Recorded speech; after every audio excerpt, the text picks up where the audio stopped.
Hello, everyone, and welcome as we celebrate the release of our latest anthology, Horrific Tales Volume 3 Serial Killers.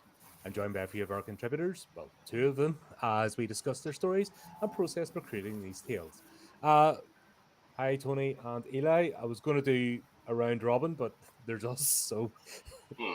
Tony, obviously, no introduction needed, but if you want to go ahead and introduce yourself.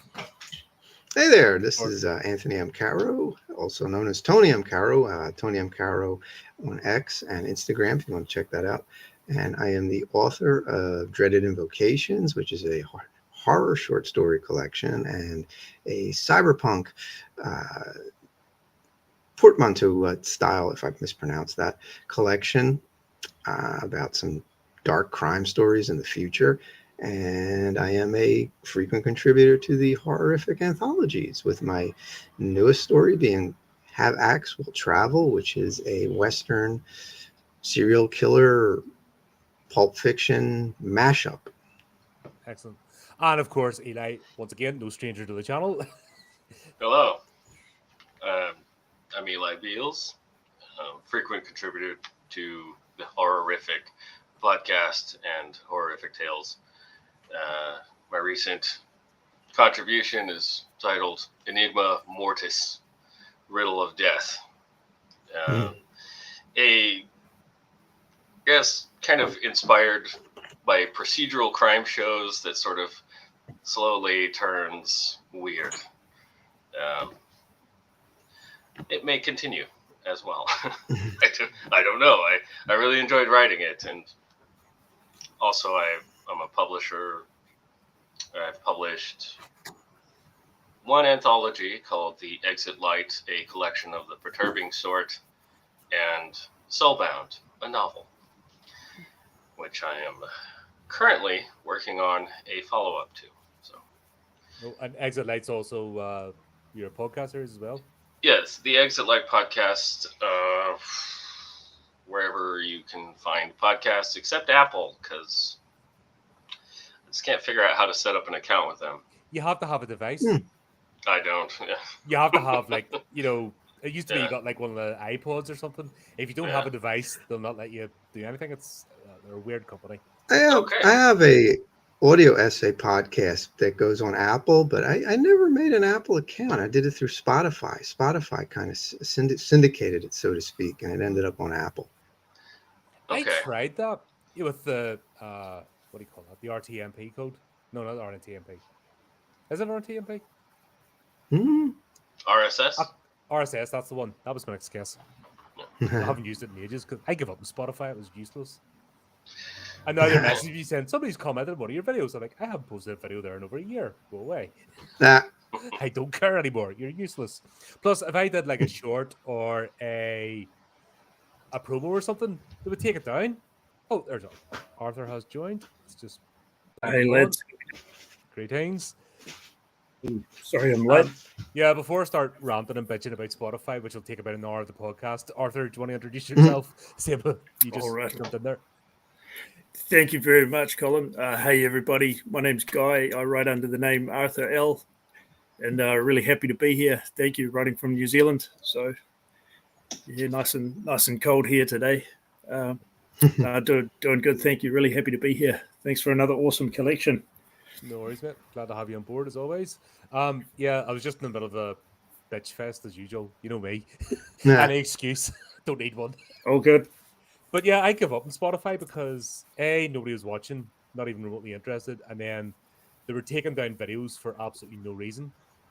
So you're trying to Really? do a promo Wow. or something else, they're like, oh, this goes against our terms and conditions. Like, what the hell have I done? And it's the most innocuous, innocent thing. So I just get to the point. I have a short fuse when it comes to nonsense.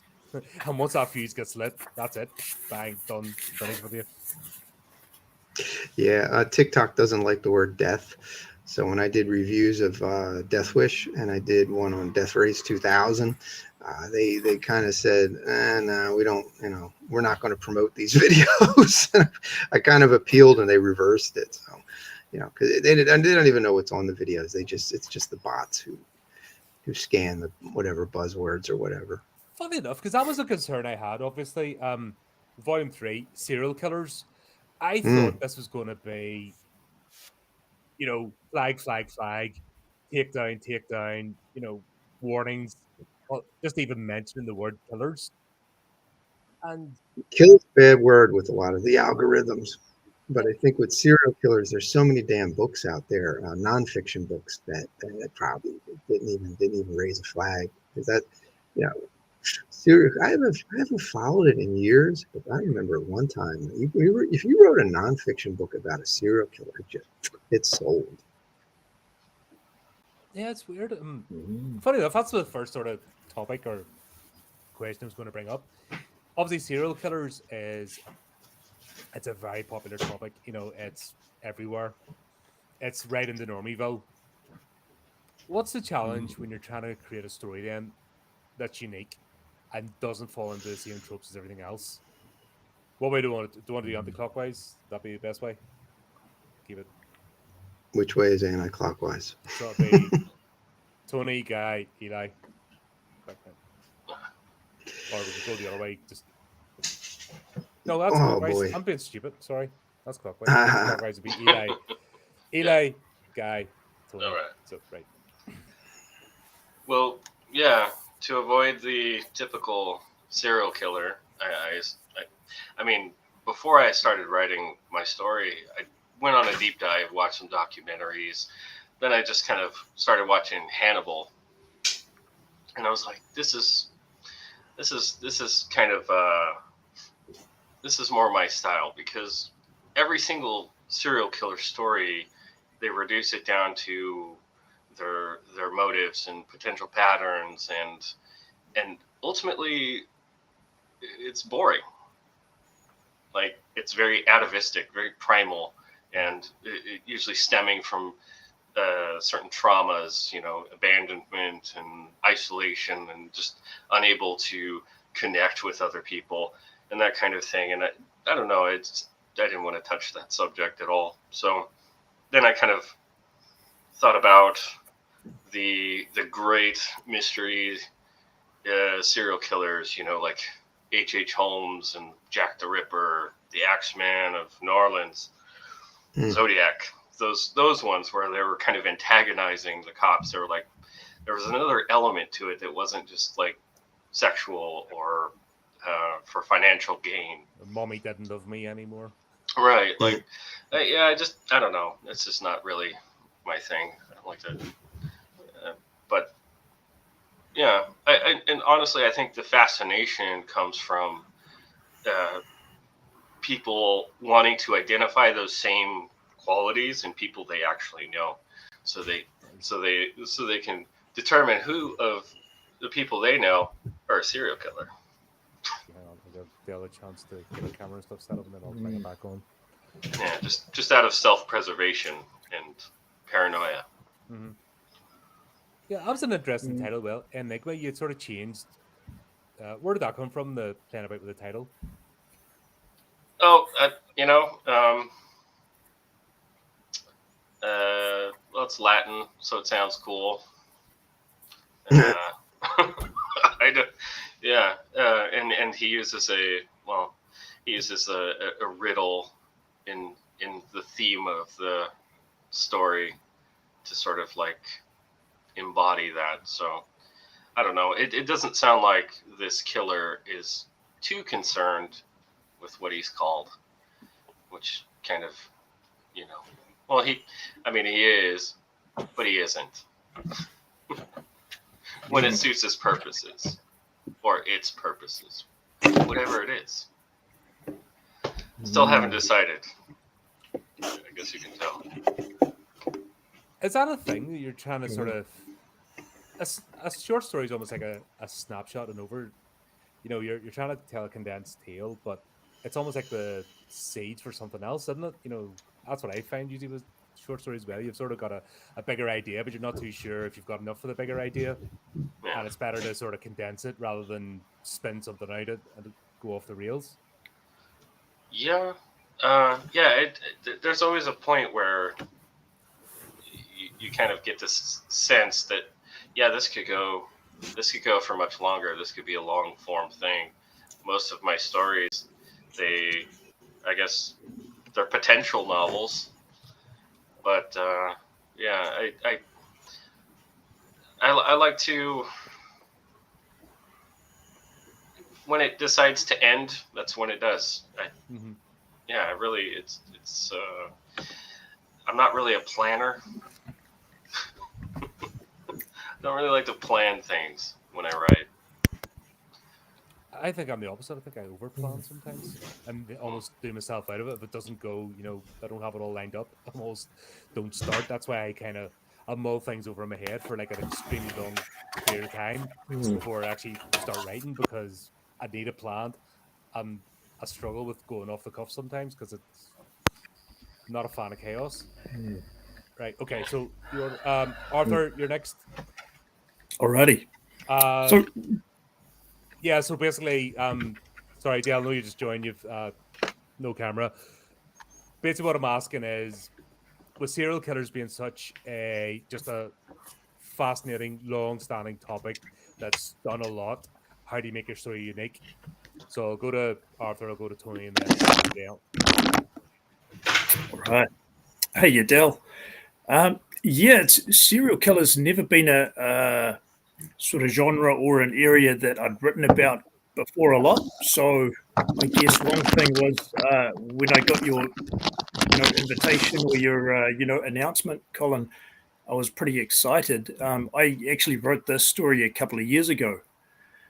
So that was, I don't know, that was one way, and it just sort of came off the cuff.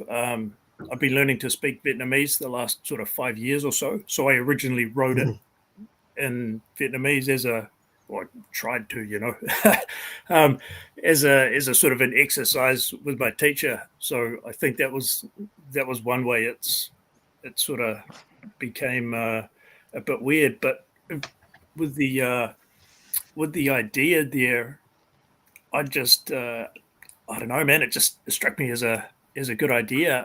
I haven't watched too much serial killer stuff, so I think I don't have heaps of that kind of genre as a background in my thinking. So I don't know. I didn't feel it was. You almost had the I serial mean, killer as an idea than an actual threat yeah, in the yeah, background. I mean, it's playing over the radio, talking about it, but it doesn't actually yeah, materialize. It's yeah. It's a bit of a funny one. Like I remember an old flatmate who was really into serial killers, and he'd watched all the docos on Ted Bundy and all the famous guys, and living with him was a bit funny because I think before we moved in together, this is about 20 years ago, man. He said something like, "Oh yeah, I could kill someone if I wanted to. I think it'd be kind of cool." And we were just about to move in together, and I was thinking, "Holy shit, do I want to go and move into a flat with this guy? Do I need to get a lock on my door or whatever?" But the 3 yeah, a.m. He's at the end of your bed yeah, going, yeah, man, yeah. yeah, I nobody don't needs know. that in their life. Yeah, I think if it happened nowadays, I think I'd pass. But yeah, yeah, So you're sort that's of always the coming, challenge with horror. Yeah, mm, like avoiding the tropes. But I find the good ideas just stick in your head. it's sort of all about there. Yeah, but I suppose that's having no idea about a genre or not falling into the traps. It can go one of two ways. You can either hit every trope going, not realizing Mm. that they exist, or avoid them completely and not get railroaded in. I suppose that's a challenge in creating anything. It's like, okay, what's out there? How do I not be exactly like that, but also how do I do the things that work? It's because if you're completely off the wall, people just read and go, nah, it's not what not, not what I'm into at all. Yeah. Mm. Tropes are fine. I Yep. mean, they're fun, and you can play along with them, and if people have an expectation when they identify it as that trope, then that's your opportunity to surprise them. That's a thing though. Tropes. It's what I'm saying lately with storytelling is they're only tropes or they're only member berries. It's storytelling's basically went and people have went for the okay. You recognize this. I'm going to put that in, and they don't bother with actually telling the story anymore. And it's kind of jarring. Yeah, So it's yeah, I like, get what you're saying, but it's one of those that I think people currently, definitely in the last 5 to 10 years have went the other direction, and it's tropes only and no story anymore, which defeats the purpose. It's like member berries, or what do you call it, Easter eggs in movies. All movies now are about the Easter eggs, and they missed the whole point of what it was, and they're relying on it to carry the narrative, which then has the opposite effect. Yeah, it's like a long walk Yeah. for a bad joke. Yeah, and it's yeah, it's just about subverting expectations. You can use tropes all you want, but as long as those aren't the ones that are, yeah, I guess, yeah, or like relying too heavily on references. You as the writer, you're familiar with something, but when you're using similes and metaphors and you're using obscure things, you lose people. No, that's fair enough. That's it's always a balance, isn't it? We're always trying to just not be lazy, I suppose. Yeah. Oh, I could take the easy way and pump something out, and then it's the same as 50 other things, and try not to be that, but you're also trying not to be so squirrely or so off the wall that like, it's unrecognizable and people don't enjoy it. Yeah. What about you, Tony? Because I think yours is the only like period piece. Yeah, yours is Yeah. the only period piece in the book, which is really cool. Going to the sort of the old American West. Yeah. I love the poster, Thing by the with way. That was cool. yeah. I made my little trailer promo for it. It was a wanted poster, care of Canva, and I can't remember what other program I did to mash that up, but that was kind of cool. It was a wanted poster for the axe murderer, bounty killer. Yeah. See, the thing with serial killers, man, they're grim, and it's they're weirdly compelling, but it's they're not fun. It's they're just so violent and so I think also because they're so realistic that it's hard to write a fun story. You can't even attempt a fun, enjoyable, or humorous story around a serial killer. So I started thinking, I'm like, I don't want to be put in the box where I have to do cliches or do the same type of thing over again. So I started saying to myself, you know what? Let me push this serial killer into the. Well, first, what I was thinking was, I started thinking of the Axeman in New Orleans and Jack the Ripper, and that sort of had me thinking, let's set this in the past. Let's try to shake things up by moving it to the 19th century. And I started saying where and how and who and what. And for whatever reason, it kind of popped into my head to do a Western, because I never had written a Western before, although I was a huge fan of Western movies and TV shows. So I sort of said, let me write this as almost like a mashup of a horror story and an old time 1960s American Western TV show and a spaghetti Western. And I decided that since there were so many Western elements, I thought, let me just move this serial killer into the background and focus on two other characters. In this case, it was a It's the newspaper sheriff and reporter. the reporter. Mm-hmm. Yeah, a sheriff and a reporter in an old West town, New Mexico, and the plot deals with a burned out sheriff who really can't handle these outlaws. Because you got to remember, in the Old West, and I'm not an expert on the Old West, and that's one of the reasons why I don't like to touch Westerns, because people who read Western fiction tend to be very historically My accurate. dad As a big absolutely adored them. He had all loads of the books. Like he had bookshelf full of, that was his thing. oh yeah, He couldn't get enough yeah. of them. I actually read a few of them, like Long Arm and all that, and they were actually pretty cool. So maybe that's what influenced me to do a Western. But I was kind of really thinking television and thinking pulp, like Robert E. Howard, one of my favorite writers, Conan and Sailor Steve Costigan, and oh my gosh, what Do you know what did a it lot of reminded them. me of? I was thinking Judge Dredd. as in the comic, because there's Hmm. loads of like when Anderson's talking to Judge Dredd's housekeeper, or Walter's there, and they're all having Judge Dredd's nowhere in the shot, and there'll be about 4 or 5 panels where they just talk about Dredd, as an idea, Yeah, and that was sort of the vibe I was getting from it. maybe because I was a big Judge Dredd fan too, so maybe that's back in the deep recesses of my mind, and it might be Old coming Stoneface, through. that's another, like when they talk about Old Stoneface when the cadets are doing their training and they find out he's coming to assess them, Uh that. oh. Yeah. So, as I was doing it, I was kind of thinking of an old movie that I don't want to say nobody remembers because occasionally it pops up. I've heard it referenced on podcasts here or there, and then on YouTube. It was an old movie called Cutthroats 9. Cutthroats 9 is it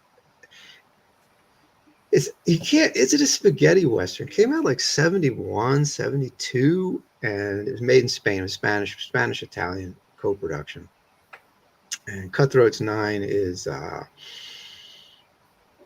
I got it at the old video store back around 85, 86. Actually, because it was they didn't even have the box for it. They had like this book, and it was like you open up the Bible, and it was every single movie that they had or had access to. It had a numerical code, and I don't remember where I first heard of Cutthroats 9, but I had looked it up. I was like, oh my god, they have it. And I rented it.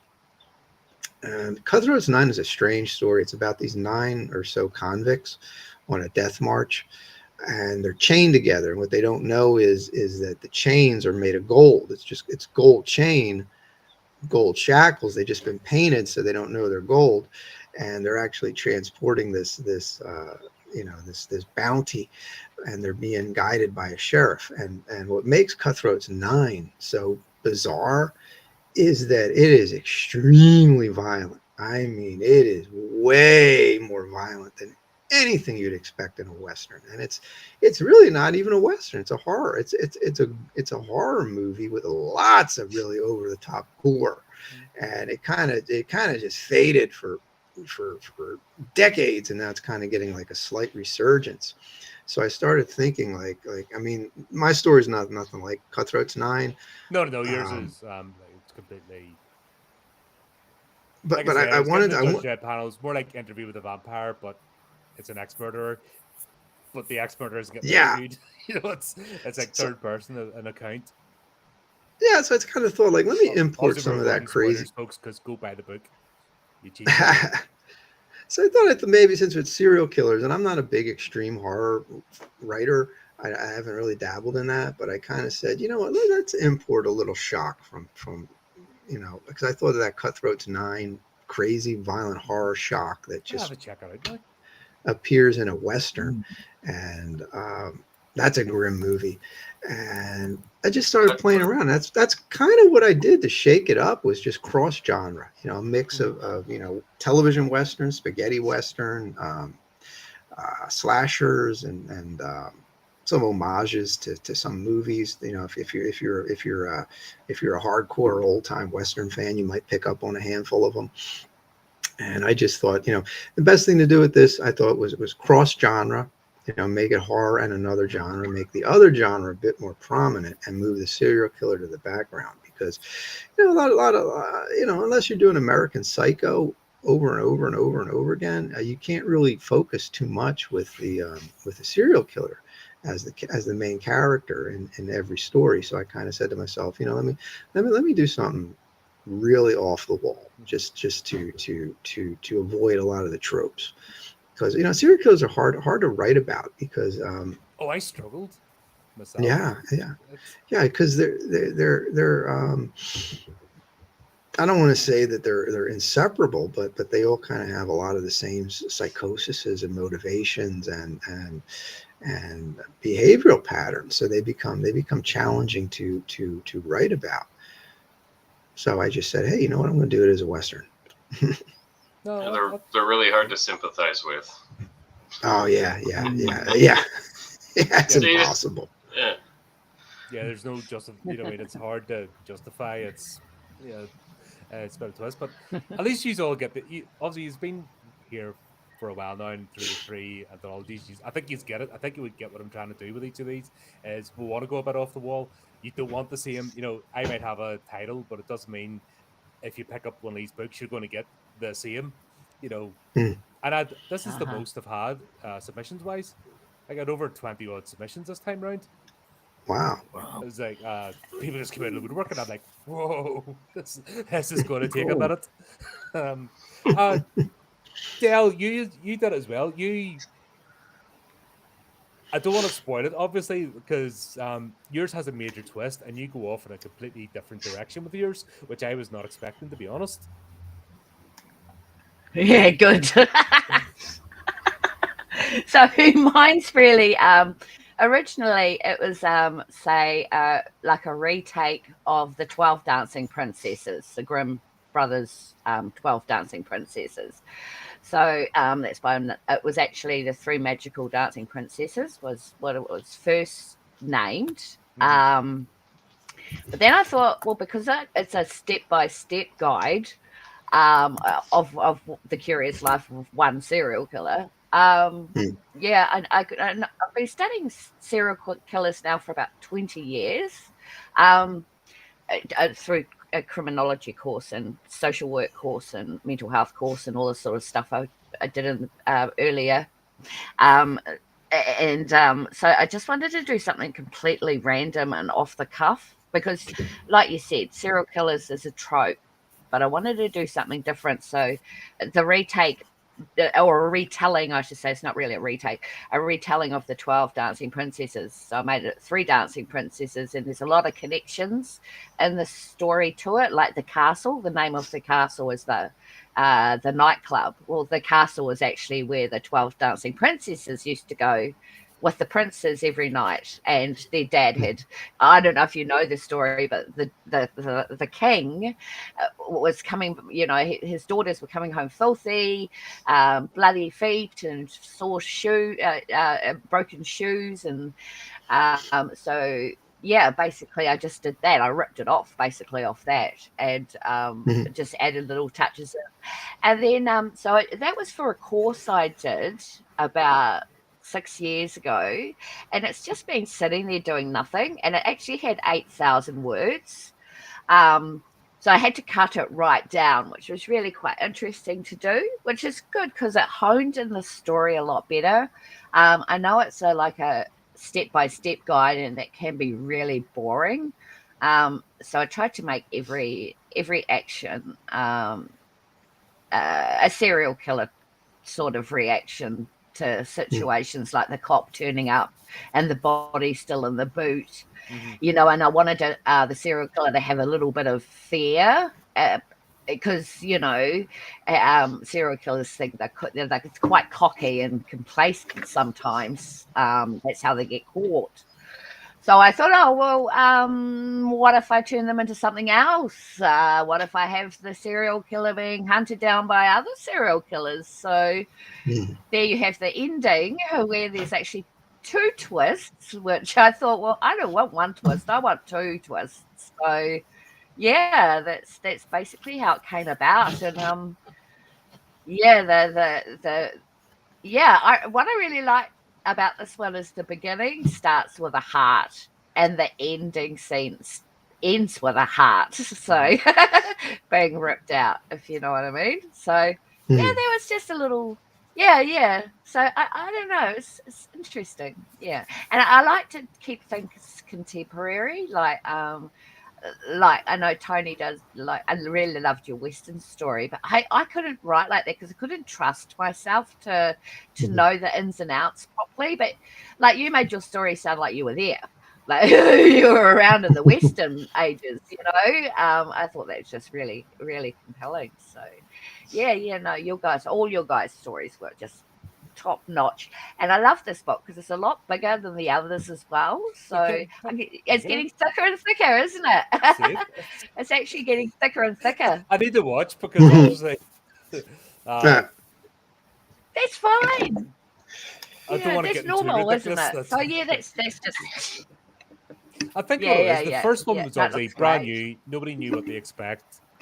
I was obviously I'm going to be slowing down a wee bit because I think I'm trying to go too fast. I've got in the back of my head about trying to prove that I'm authentic, that I'm not a flash in the pan, if that makes sense. But I think I'm not giving enough time between each book to breathe and actually get out there before the next one drops. So I think I might want to just slow down between releases slightly. And plus, there's other things now starting coming to the door. It's all balancing act because this podcast is this is a never ending beast that always wants fed as well. And it's trying to balance all the things. But yeah, I've seen the momentum build and the interest now, and I'm only 3 in. This is 8 months since Horrific Tales started or Horrific Publishing. Wow. I mean, this is where we That's got fast so far. We've turnaround. got 4 books. Wow. 4 books. Yeah, look at that. Oh, that's an achievement, man. I think we're doing all right. Just the Congratulations. customers now. That'd be Yeah. nice. Some Yeah, more I know, customers, nice, eh? get Bloody things out buggers. there and. But then that's once again why I do this as well is like I want to hear people's thoughts. I want the audience to hear people's thoughts. It's not just a name on a book or a name on a story, some faceless entity, which you see with a lot of things. You have no idea what people are about, and we're not just asking the same 20 questions. Like we're having conversations here, and that's the best way if you want to get to know someone and what their mind process is without over analyzing. Is just here. What do we think about this? And go for it. I don't know. But the problem with twists is that do they land? That was my initial problem. Like I'm going to ask you guys. You can The lie first one I if you saw want, coming, but I'll be did honest. it land?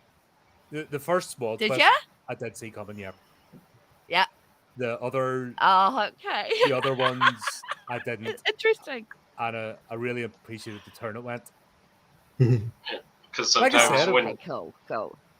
Yeah, because sometimes when you're trying to obscure something, you're drawing attention to that. So it kind of leads the reader to think, oh,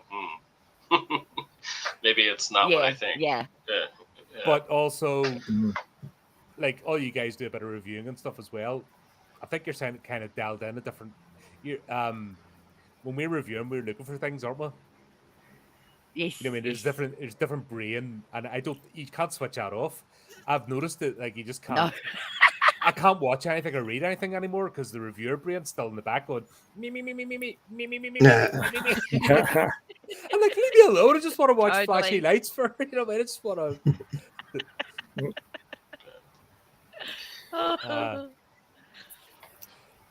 But yeah, there was a movie that I reviewed a couple of days ago, and I'll be honest, guys, your stories blew it out of the water.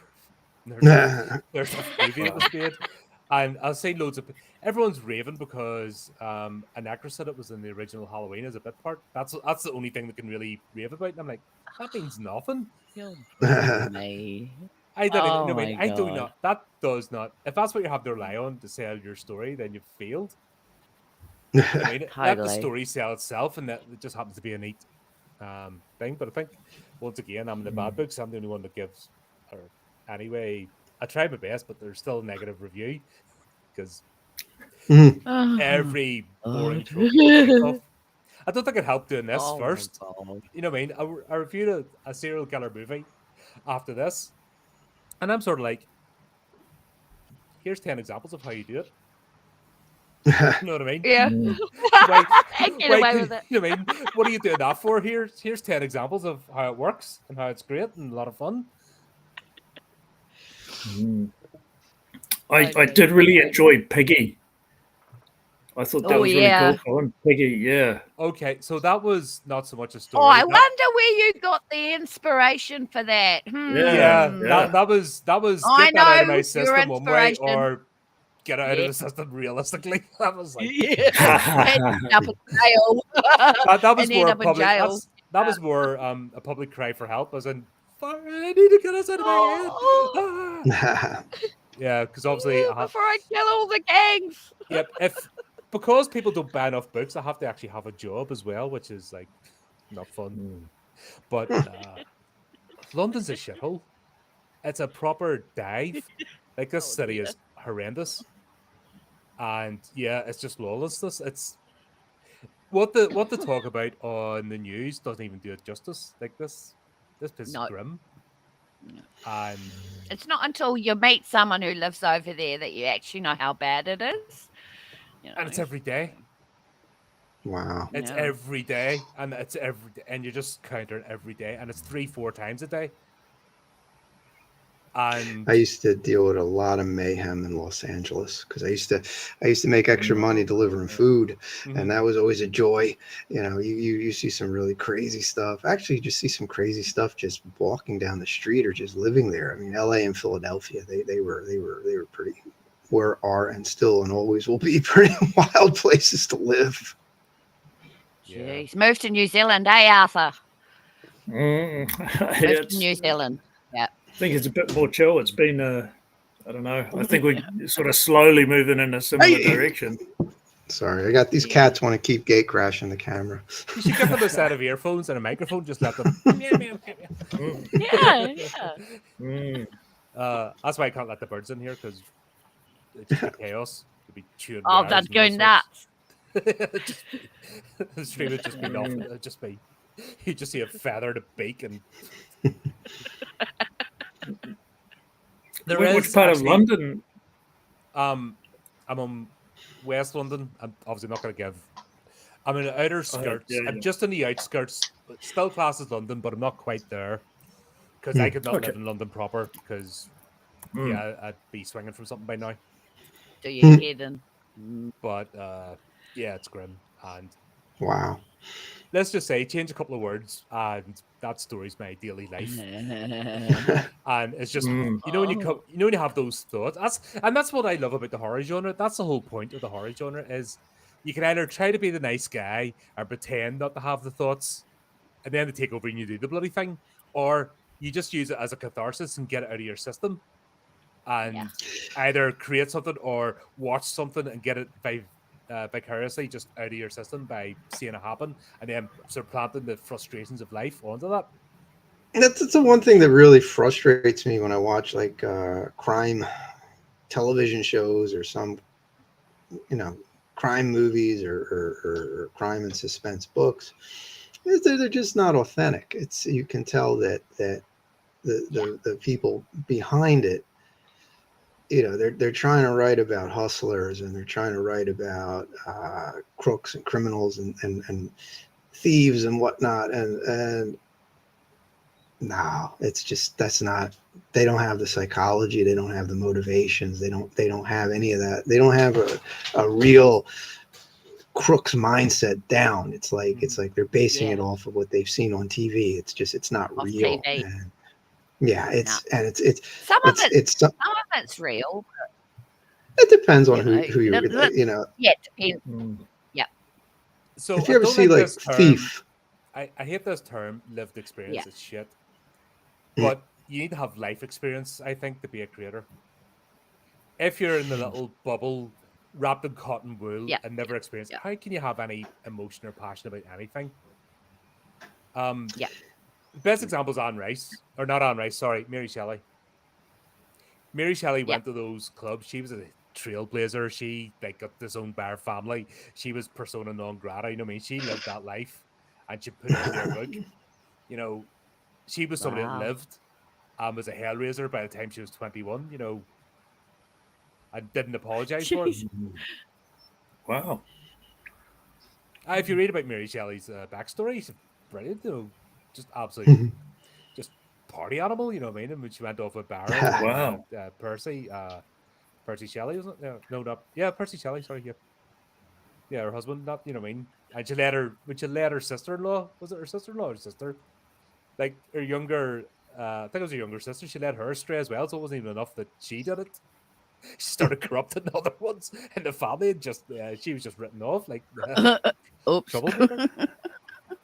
But I think you need some sort of life experience, and I think we're seeing that. I don't know how you get life experience with serial killers, but I guess I mean it's not like just live life and frustration, trauma, antagonism. You know, getting a few bumps and About bruises along the way. If you've lived a nice little cozy, comfortable life, and nothing's ever happened to yes, you, basically, if you're a civil servant, yes, you've done nothing with your life, and yeah, this is what we see now in entertainment. You know what I mean? Look at movies, look at TV. They're so bland and beige because the people have just been inserted there. They haven't even earned their way in. They're the sons Hmm. and daughters of people being there before and being introduced into the world. You see it with a lot of writers as well. Especially the loud ones. I've noticed that the loud ones tend not to have much to say. They're always dictating how other people should write. yeah, Mm. But they haven't actually any lived experience of, any sort of trouble. They've never even had to worry about, oh, can I yes, pay my bills this month, or do I do this? Do I have to yeah. make any sort of hard choice in life? And it screams out during their creations of nothingness. Sometimes, sometimes Totally. when you read, sometimes when you read a book or you watch a movie, you kind of can see the motivation, and a lot of times they transpose something. In other words, they may have had dealings with, say, a bully in high school or whatever, and maybe traumatized by it, and they'll transpose that person in their life to I mean, I don't know, maybe a supernatural whatever in a horror story. Mhm. And that's a Ray Harryhausen approach. Like Ray Harryhausen used to take people that he knew in real life, and he just would let them almost spiritually guide his writing when he created a character. He would take a dinosaur, and he would write about the dinosaur, but he would base the dinosaur's behavior on maybe a disagreeable person that he knew in real life. Mhm. And sometimes that really works really well, but other times it might not come off as I don't know, maybe a proper mix. Like you may get something like it's an attempt to write a gritty action story, but the influences are coming from Grand Theft Auto or a video game. They're not coming Right. from really a legitimate insight. Not doesn't make the stories bad. It doesn't make them any less enjoyable. But you can see that there's a difference between something that has a more authentic uh, connection to the subject or the story or the characters versus something that is I don't want to say prefabricated, like they're taking it from something else. Mhm. I think that's back to what we said at the beginning of just using tropes instead of storytelling. Tropes are useful, Yeah. but if that's all you're relying on and you're not actually telling a story, then it really screams at you, Oh no. and you know it. Tropes become too narrative driven, and there's nothing wrong with a narrative or a plot driven story. Like I know if you pick up any screenwriting book, they trash plot driven movies, and for good reason. Plot driven screenplays generally don't work well to set you out as a spec writer. They want something more character driven or something that lets your talents shine. But I always, to be honest, something that's character driven is always going to be a lot better than something that is purely action driven. Because action driven Absolutely. tends to be, yeah, it just tends to be too trope or worse, cliche driven, and Yeah. people will get into a character more than they'll get into a car chase. I mean, you know. Yes. If you're relying on action, then you just got to keep throwing action into the story, and that'll eventually burn out the audience. Once I hit puberty, I burned out of Mm, action movies. You know what I mean? Because the shiny lights yeah. didn't do it for me anymore. There's nothing there. Like it. God, what's it? I tried to watch this Jason Fast and Statham one day. Furious. Oh, the Fast and Pointless franchise. I gave Mm. up. No, I was I thinking watched. Triple X. Yeah. Yeah. Oh God, that was Yeah. terrible Same too. No, thing. what was Yeah. that? What do you call him? Jason Statham. I Yeah. tried to watch Yep. one of his movies. Came out a couple of years ago. Beekeeper. Oh my God, Beekeeper Yeah. was dumb. That was man. I They was all Beekeeper are. was Never seen it. right. dumb. See the whole thing that led up to the mothers, getting scammed out of the bank and all the alerts. I'm just like, what the Oh hell? And I'm just God. banging my head off the desk. Going, Yeah. this is stupid. And that's not even into the I, actual action parts. I'm just like, this is dumb. This would not happen. yeah, it's No. it's There's a idiotic. I hundred remember blocks. I One call to the bank stops everything. I just yeah. Yeah. I saw the trailer at the Egyptian Theater, and I remember watching the trailer, and I said to myself, "This is incredibly stupid. It's probably going to do like 50 million bucks," and it did like 60 million. And I remember watching the movie, and again, getting back to what I was saying before, none of those folks who are the bad guys in that movie would last 30 seconds in an actual criminal enterprise. They're not, it's the characters are completely off. And it's like when they had the and I don't like to trash movies or trash anything, but I mean it was a fun movie when the action happens, but I do.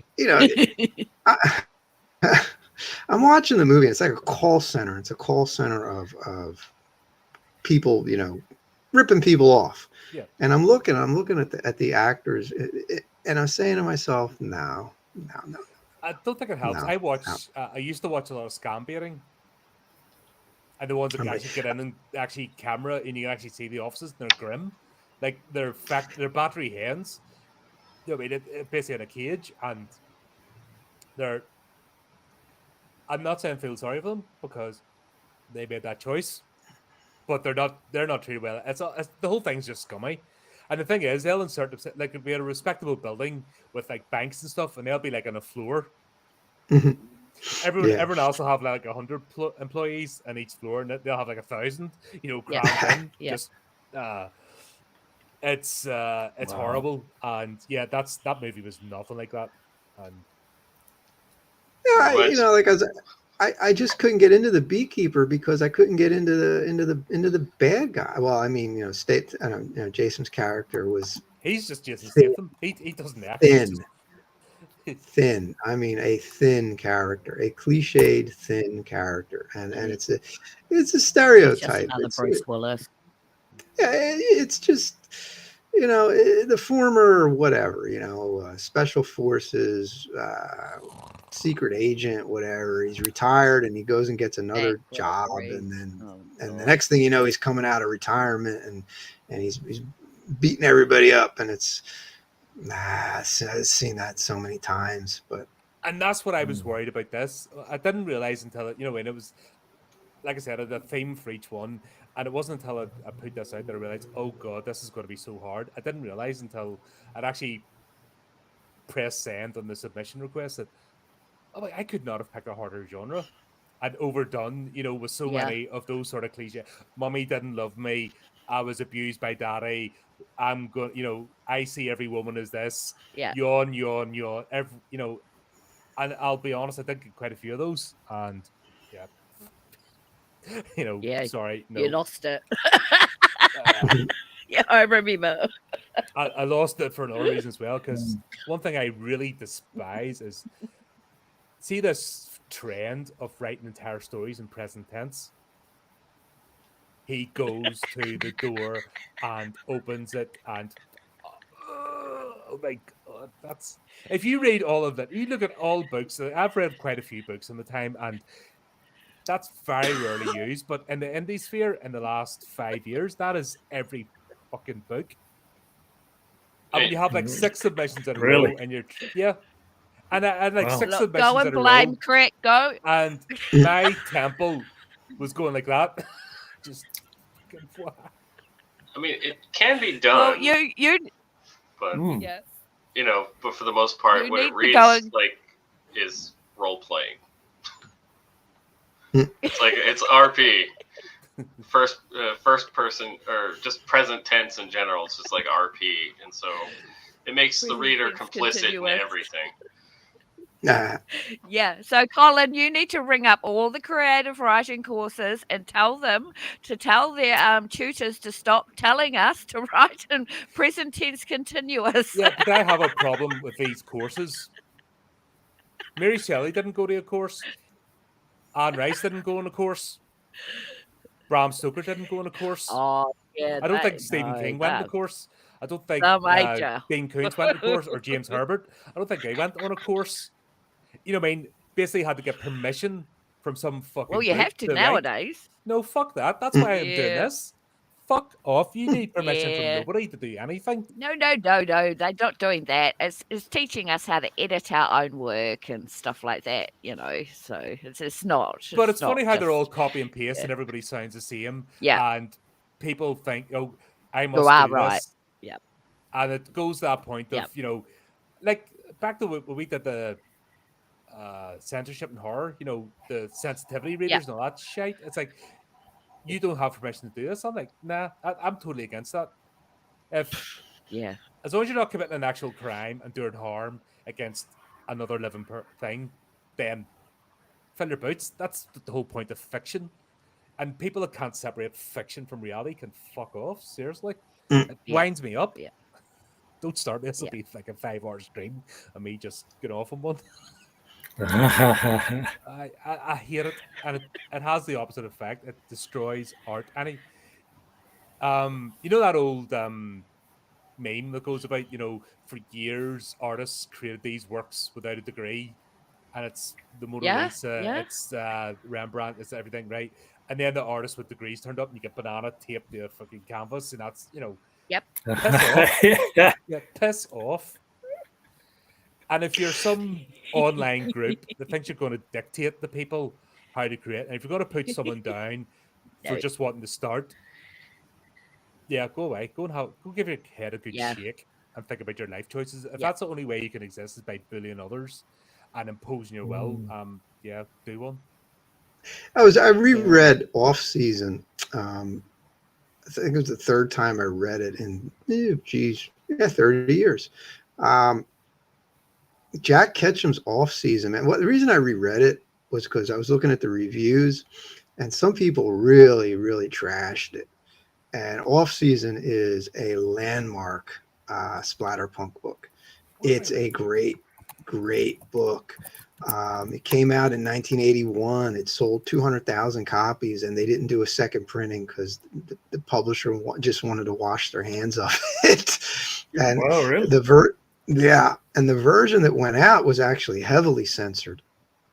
And I had gotten a copy. It took me 5 years to get a copy of that paperback because this is before the internet and all that. You had to go shuffling around bookstores looking for it, or going through catalogs, mail order catalogs. And then I can't remember what year it was, but it was reprinted by a small press publisher as a hardcover, and they said this is the semi-uncut version because the original uncut version was lost. So they had one of the rejected drafts, and I was reading it, and it's like, oh my God, he went really over the top with the violence and the gore. But it's a compelling story. And a lot of folks just hate the book because it's not for them. It's not a mainstream book. Somehow it got released. I think Ballantine, which I don't know what Ballantine was thinking when they signed this, because this really, they liked the book, but then they wanted to have it watered down, which is exactly what happened. Again, just some things are just not for everybody.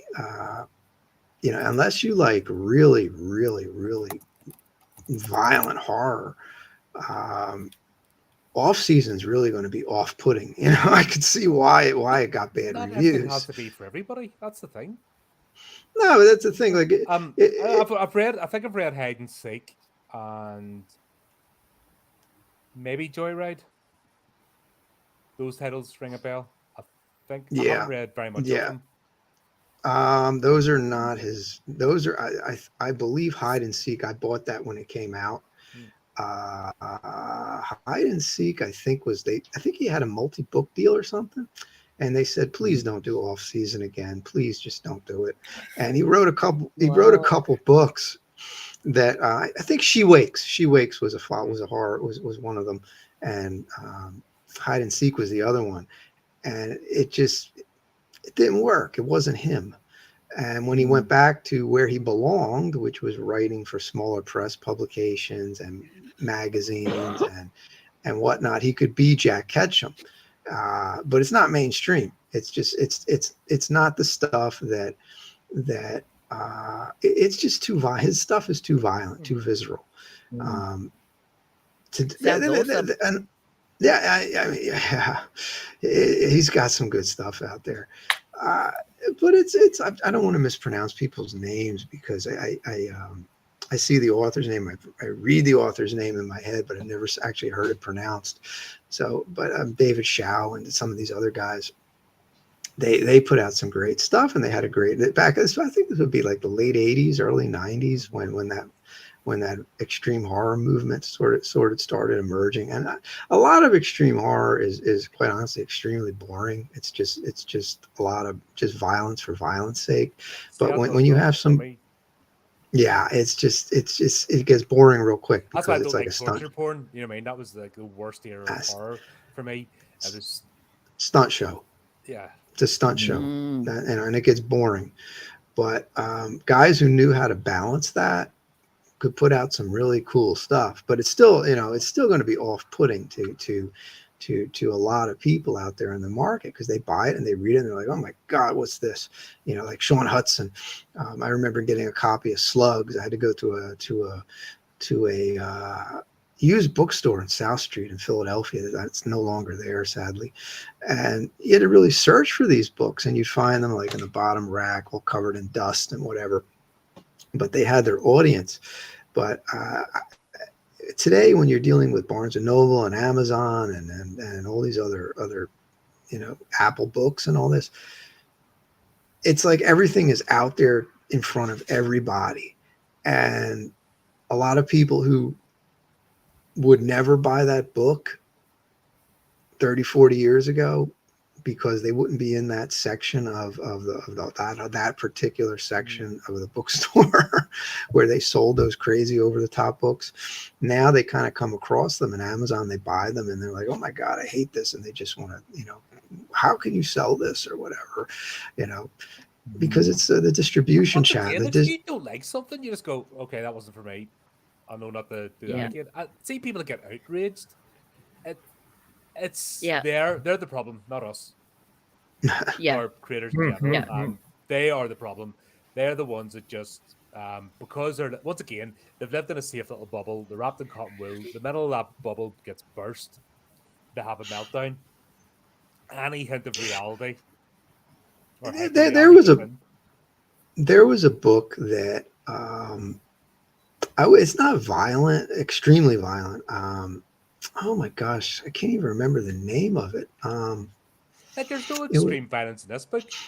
Like, there's no extreme horror in this collection, but there is violence. No, there is horror. Isn't. There is like pretty intense scenes, but it's all within context of the stories. That's one thing I like. Yes, some people will read these and find them disturbing, but once again, that the clues in the name, horror. You know what I mean? It's not. It's not fluffy bunnies. Talking about serial killers. Okay, I remember the name of the book. The book was called The Goon, and it was 500 copies printed, small press publication, and it's a horror story based on pro wrestling territories. And I remember when it came out, it was advertised in a lot of pro wrestling newsletters and a lot of small press horror magazines and whatever. And I bought it, and I thought it was a funny, silly, cool book. I mean, it was absurd plot, about a professional wrestler who's able to die during his matches and then get resurrected, and that was his gimmick. And it was goofy, but fun. It was a fun book, and it just went into obscurity, and then it got reprinted and it went out online, and everybody, trashes the book. Oh, this is dumb. This is this is that. It's like, yeah, because the book's now available to people who are not the audience for it. They're just kind of buying it, reading it. And they don't know. If you're not familiar with 1993 pro wrestling, a lot of that's just going to right over the top of your head. You're going to miss all the in jokes. You're going to miss all that stuff. So that kind of motivates the bad reviews, which are, they're bad reviews because because it's the audience that it's intended for. I don't want to say it's not reaching it. It's probably reaching it, but it's also reaching people who normally would never in a million years hear of that book because they wouldn't have been subscribing to those wrestling newsletters or those horror magazine newsletter or horror magazines or whatever where they come across it. So they kind of pick it up and they think they're just going to get your standard horror novella, and instead what they're getting is they're getting this in joke for old time pro wrestling fans. So sometimes, like I said, it's just sometimes the wrong audience, or because the marketing is so broad on the internet, your books sometimes reach people who it's not intended for, and that kind of leads to either bad reviews or backlash. Well, there's something actually I want to put out there, because obviously, because of the topic of this anthology, serial killers, and this idea that people basically romanticize them. That doesn't happen in this, by the way. Just shock No. if you're. But nothing you're gets right. romanticized. People do. Is that going to be a problem? Is that what people are going to expect? These romanticized, oh, they had a terrible life. Oh, and then are they going to be wildly disappointed when they pick up this anthology? Well, there's a lot of, when it comes to serial killer fiction, serial killer nonfiction, or slasher movies or whatever, there's a lot of, I'm not a psychiatrist or psychologist, but there's a lot of power fantasies that people have with those type of characters. That's why Jason is popular. That's why Freddy Krueger is popular. And they don't really have, unlike, say, in a Hammer film or a Universal movie, you don't really have a hero looking to take down the bad guy. The focus is almost always on the bad guy and the slasher or the killer. And then the foil or the protagonist is either thin or in the background. And a lot of that plays to a power fantasy. Like some folks will root for the killer, because they see that as empowerment. And that's really, my opinion, really misguided. I mean, you don't want to you don't want to sympathize with or try to root for a psychopath. I mean, that's I don't know. It's a little bit. I'm not. It depends how you write the character up, I suppose. It depends how you write the character up. But I think in this book, in this anthology, there's no romanticizing or glorifying any serial killers, which I found really refreshing, because I didn't know what to kind of expect.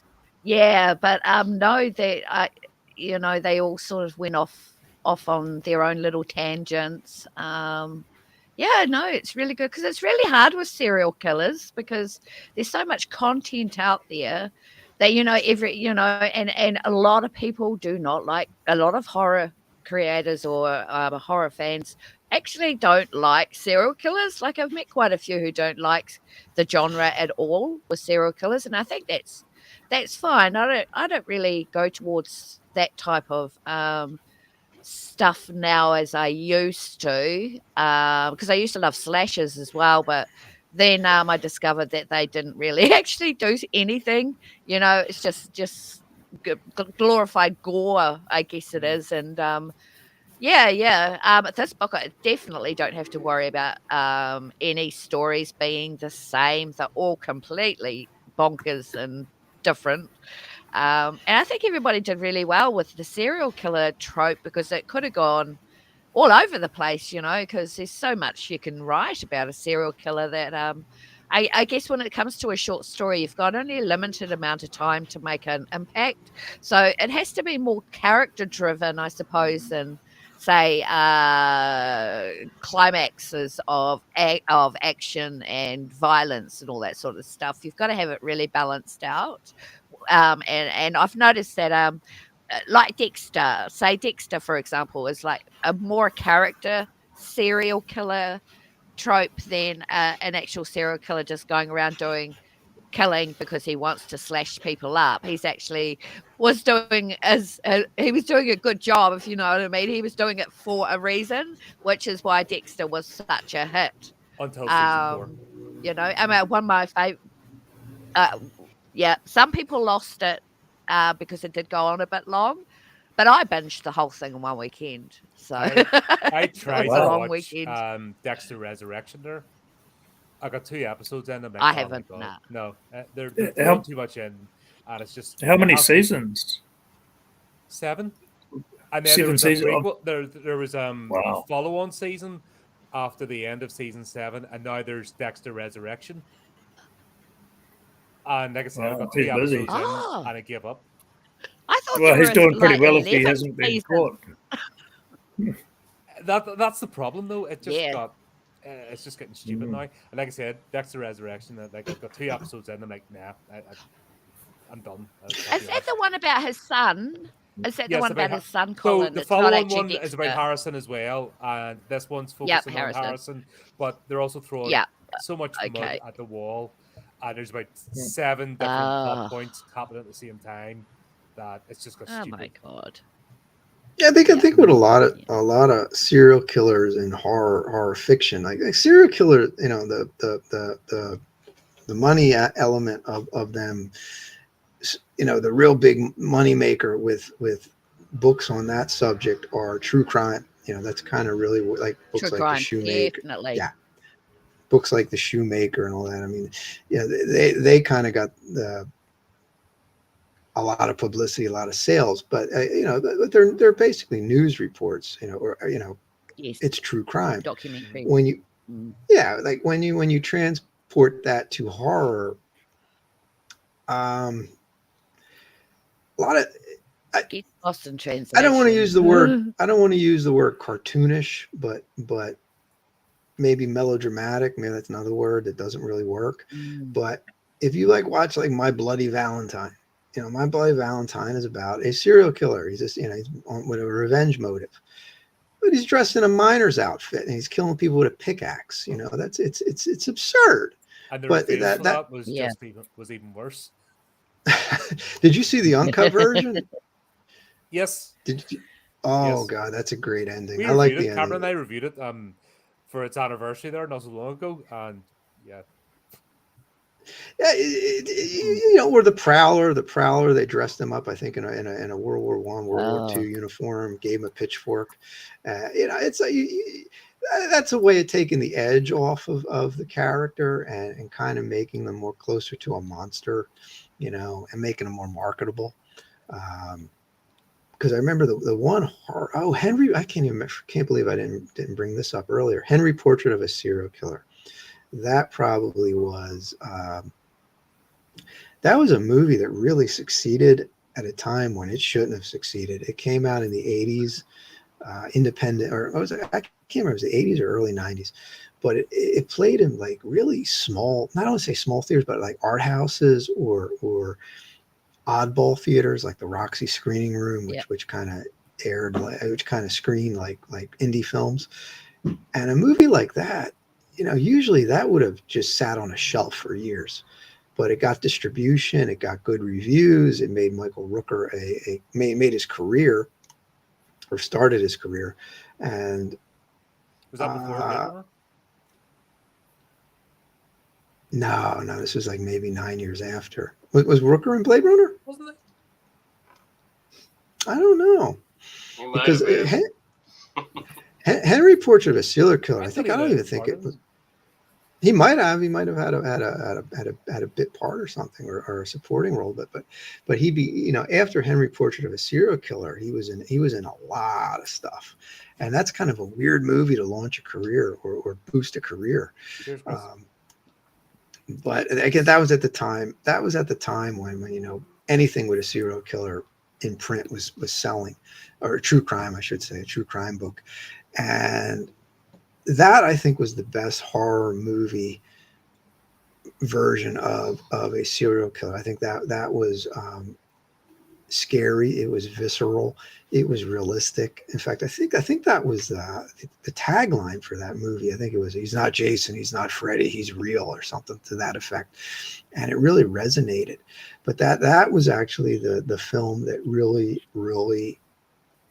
infused a lot of horror into that type of story, and moved it away from a true crime story like the Ted Bundy movie, Deliberate Stranger. I mean, that's a docudrama. That's a docudrama, crime docudrama. And in a way, Henry, Portrait of a Serial Killer, because it's based on Henry Lee Lucas,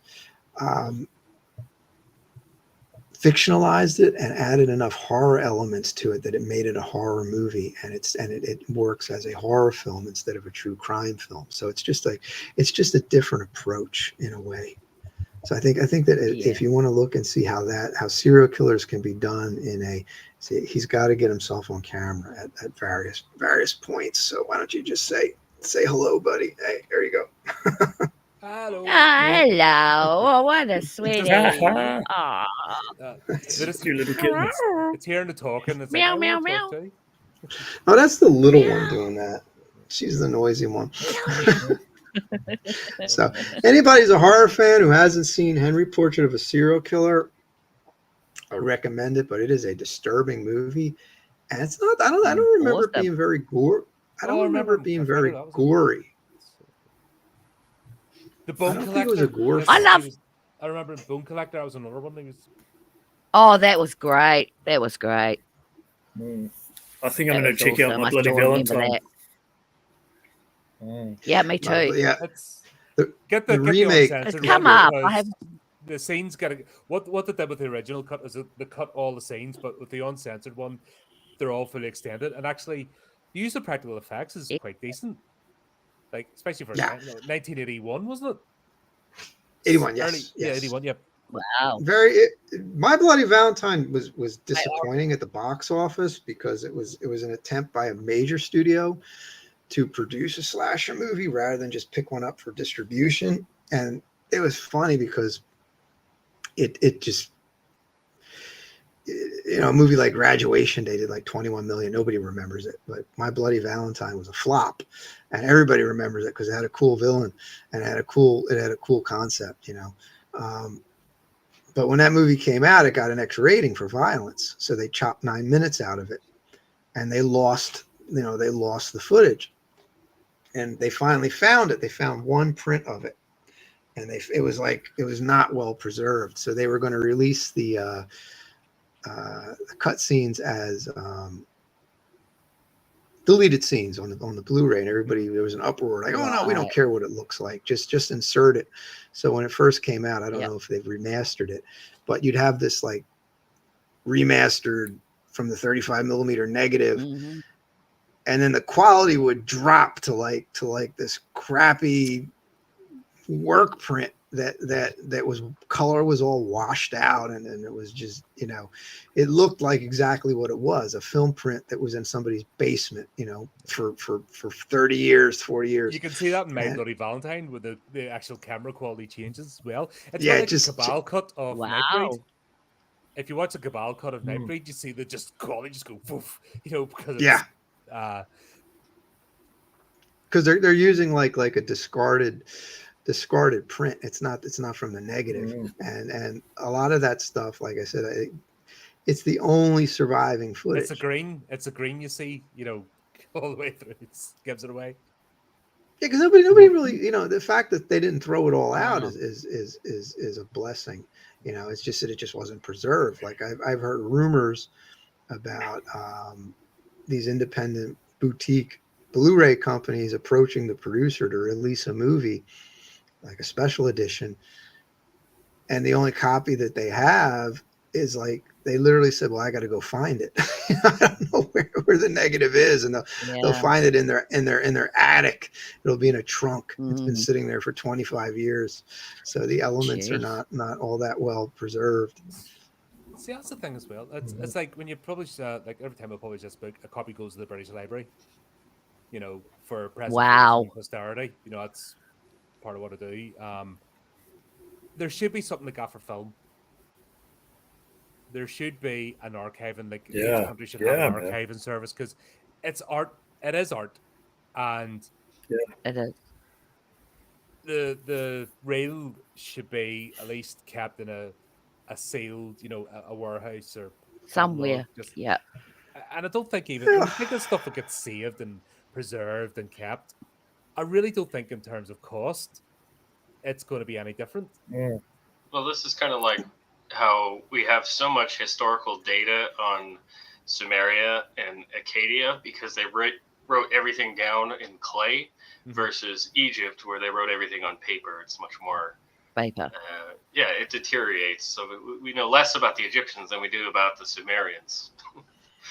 Yeah. Years ago, Oh, years ago, they would send the negative to a lab, and they would just pay a rental, whatever, a fee to just the lab would just keep the print in a safe place in a proper temperature, and sometimes the producer or the production company would go belly up, or they just wouldn't care and they'd stop paying. And the people who own the lab, they literally they would just trash the stuff after a while. If they needed space, they'd say, okay, who hasn't paid their bills? Okay, well, now we got to store some new. Yeah, but that's not, we got once again, that's why I'm thinking like the libraries, as much as I'm not a fan of government Yeah. getting involved in everything, I think each country should have the equivalent of the library for film's been around 125 years at this point plus. Um, there's history there. There's stuff that will never be seen again if it's not preserved. And for example, when Peter Jackson did For They Shall Not Grow Old for the British War Museum, and that footage, Yeah. actually taking that footage and treating it and bringing it to life, and then actually going out and putting sound effect. He went out to an artillery range, Yep. and actually got the artillery and recorded the sounds and then put that in Hmm. it. And oh my god, you're there!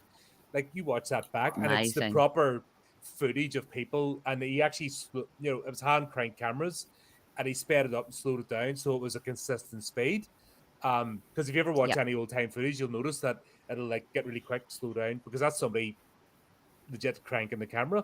And if you watch that thing, you are there. You are You'd think. you're in the Yep. Somme, you're in the front line, you're in the Western Front. There's no and there's no glory about it. I mean, you see the people just smiling and that, and it's genuine people. Yeah, it does. It's no movie I think can. when he turned it into color, that was it. It just grabbed everybody. It was just like, this is real now, adding the color made it feel more authentic. Yeah, and If you know what I mean, it wasn't even even Hollywood though color. It wasn't yeah. like 4K restoration. It just No, was alive. it was something brilliant that only he kind of knows how to do, I guess. But if the Imperial War Museum didn't exist, if it didn't keep those records, that would have been lost. that And I think, stuff couldn't use it. do you think those stupid things governments spend money on, like ridiculous things, just piss money up against the wall, really is keeping an archive of each country's movies that they produce a bad thing? Is it really like That'd be a great a idea. terrible investment? And then guess what? If that gets remade, you give a cut to the museum for keeping it. So it gets Yeah. partly financed by if they want to, like a studio wants to make a 4K or wants to make a 30th anniversary or a 50th anniversary box set, and it's there, and the rent, under controlled conditions, they get it, Yep. get a copy of that reel to get it digitized, then they pay a fee, and then there's a thing for self-sustaining. I mean, that is such a simple thing, and I just don't know why the movie industry sort of confuses me, because there's no way movies should happen. There's just too much.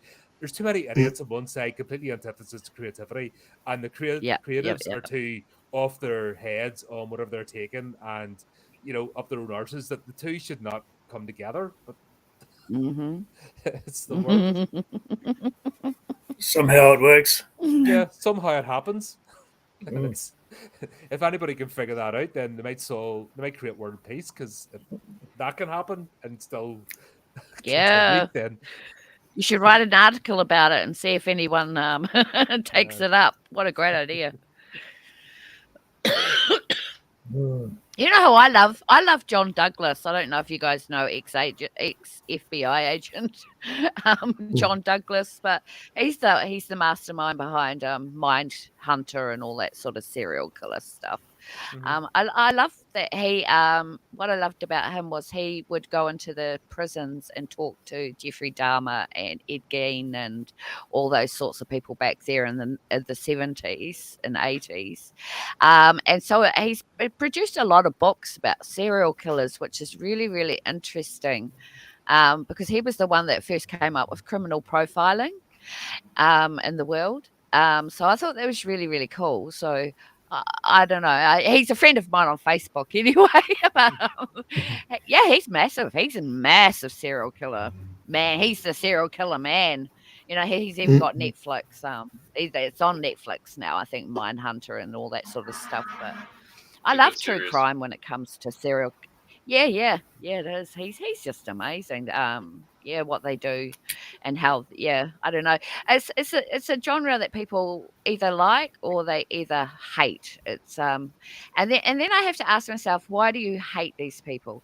And it's because it's too close to home. I think people have Yeah. seen, you know, yeah, a lot of serial killer dramas and documentaries and tapes and stuff being released. And I think what people like about it is the psychology of the serial killer and the triad and all that. The sort of things that make up a serial killer can be quite arduous to write about if you don't know the psychology of a serial killer sort of thing. So you can write just about people slashing each other up and, someone going around killing someone because of them. They hate their mother or whatever. But I think what you have to do is you have to add in your own flavor, and turn it into something completely different and wild. And I think that's what happened in this book. That this anthology, every story is completely different.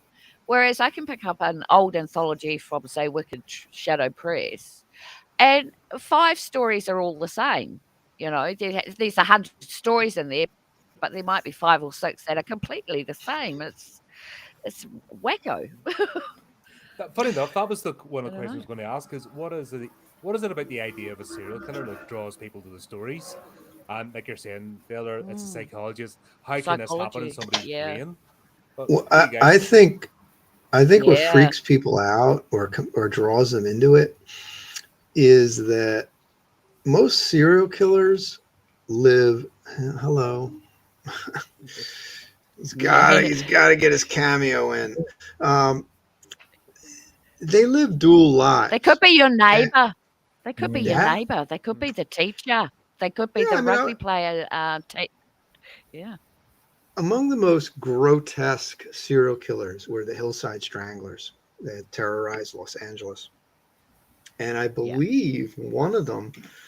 I think he worked in carpeting or something like that. In fact, I could even. I think it was car. In fact, I think one of the ways they caught him, or there were two killers, but one of the ways they caught one of them was they matched carpet fibers, I think, to the victims, to his business. Mhm. And there was the really brutal killer in Times Square back in the 70s, and they couldn't find him because there was no technology in those days, and he Yes. literally lived in New Jersey, right over the bridge. So going over Wow. the bridge to Times Square, he would commit these murders, and then he would go to New Jersey, maybe a half hour away, but it might as well have been 1,000 miles away or 5,000, because there was no communication between. It just didn't exist.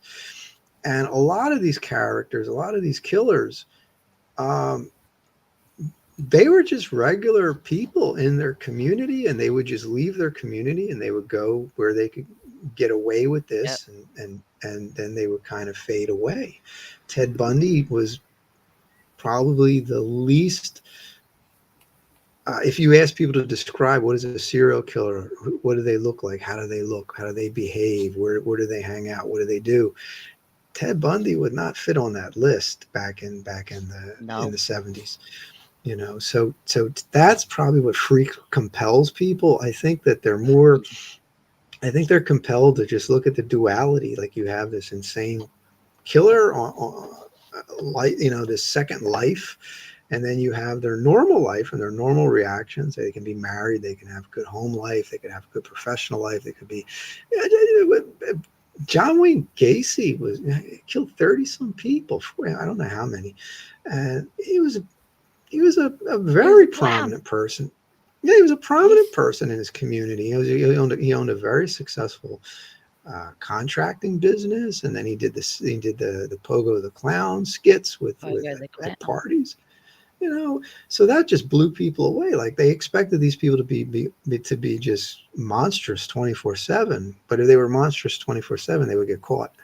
So this was kind of like their shadow persona, their shadow life. And that really freaks people out. I think it compels people to learn more, but at the same time, it turns them off because I think there's a paranoia to it. It's like, oh my God, you know, that makes it instills a distrust in you. It just instills a fear, a very uncomfortable fear, because it's a real fear. You really, I think it tells you, you know, you can't really trust, don't trust everybody. It's almost like saying, don't trust anyone. Anybody. Just, But then horror yeah. stories No. are always a warning. That's I've always stood by this. Horror stories Yes. are meant to be a warning. Do not be complacent in life. If you're complacent in life, well, guess what? You're next on the list. Yeah, You're a most people in target. a Yeah. horror, most people in a horror story get themselves in trouble because they violate certain They're- rules of safety.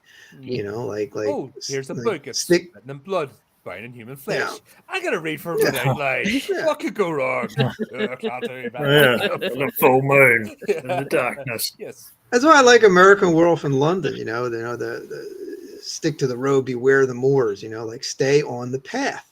Yes. Stay on the The path. Yeah. oldest story, If you right back to if Hansel you and Gretel. Stay on the path. if you venture off the Yeah. path, you're going to get in trouble. And they venture off the path. But what was Yep. cool about it was because they were bullshitting, they were talking. It didn't have to be deliberate. Yep. They're talking, they're not paying attention, Yep. and they Complacency. walked off the path. Yep. You know, stick to the path. You know, it doesn't have to be deliberate. Doesn't have accidental, deliberate, doesn't matter. Stay on the path. And that's one Yeah. common horror trope. You know, or don't delve into what you're not supposed to. You know, don't try to resurrect the dead. You know, things like that. So Yeah. yeah, Don't there were play with always Ouija morality. board. There's a lot of morality warnings, and most Yep. people Well, get in trouble we in had a horror great movies. stream. What was it, about 2 years ago? Morality and horror. We went Mm. through Yes. Yes. Yes. right from the very beginning of horror, you know, and how it always has been. That was a great chat. Jim was on that one. Who else was? There's a few of us on that one. I think I've done the many of these sort of, but that was a great chat. And we delved into all of that, you know, and how see people try to denigrate horror and say, "Oh, you're all psychopaths, you're all this, and that." Actually, no. Horror stories are meant to be the warning. They're meant to be the "Don't do this; it's bad for you." Yep. Mm. Yep. Yep. Um, And if it doesn't have a warning, it's not very interesting. You know, there was a time where if you read horror books or you watched a horror movie and somebody found out, you know, the response was like, "Why do you read that? Don't you know it's for kids?" Because that was the audience for horror. It was like 90. Oh my It was mostly little God. kids. All horror movies were not all, but Oh, there was a time when the vast majority of horror movies were marketed to kids because that was their yeah, the audience. creep show and all that stuff, and even the Hammer horrors were True. matinees, you know. Yeah. And they had Yep. the fiasco with horror movie matinees were big for kids back in the 60s and if it wasn't for little kids, you know, Universal Monsters would have faded. It Yeah. would just be a footnote because it was 1951. It was little kids who packed theaters for the Frankenstein Dracula Wow. re-release, you know, and that was a desperation tactic too, because the theater owner wasn't making any money and he didn't have any money to book first run movies. So he just said, "What's the cheapest thing you can send me?" And I think Universal wrote him back and they're like, "We'll send you Frankenstein and Dracula because nobody wants to watch them. It's Oh, been, you know, it's been sitting here collecting dust for 30 years." And they made a fortune on that re-release, and that led to the shock package for television syndication, and the audience was mostly kids. A lot, well, not I wouldn't say mostly, but a large portion was kids. So that is not the case anymore. Went it as kids. Yeah, Most of us I went mean, to the yeah. horror genre as kids. You know, that was it. Oh yeah. The Universal Monsters, 1977, Channel 17, Philadelphia. They was Universal, and every Saturday it was 90% on that channel was Universal. The other channel was AIP, and Hammer was always at night. Hammer movies were always late night for whatever reason in the 70s. Because it was boobies sometimes. But then they would have weird ones, like there was this uh, Prestige, whatever. It was like 2 o'clock. It was a 2 o'clock movie on in Philly, Monday through Friday, and it would have Joan of Arc, or it would have The Searchers, or whatever. It was always some prestigious movie. And Revenge of Frankenstein was cycled in with all these other movies, and Revenge of Frankenstein really, like, what are you doing here? you know. But then again, when you watch it, you can kind of see why, because it was they kind of were going more for trying to make a, More I don't want to say sci-fi, anti. but They, it was more. It was more of a staple, wasn't it? The Peter Cushing one.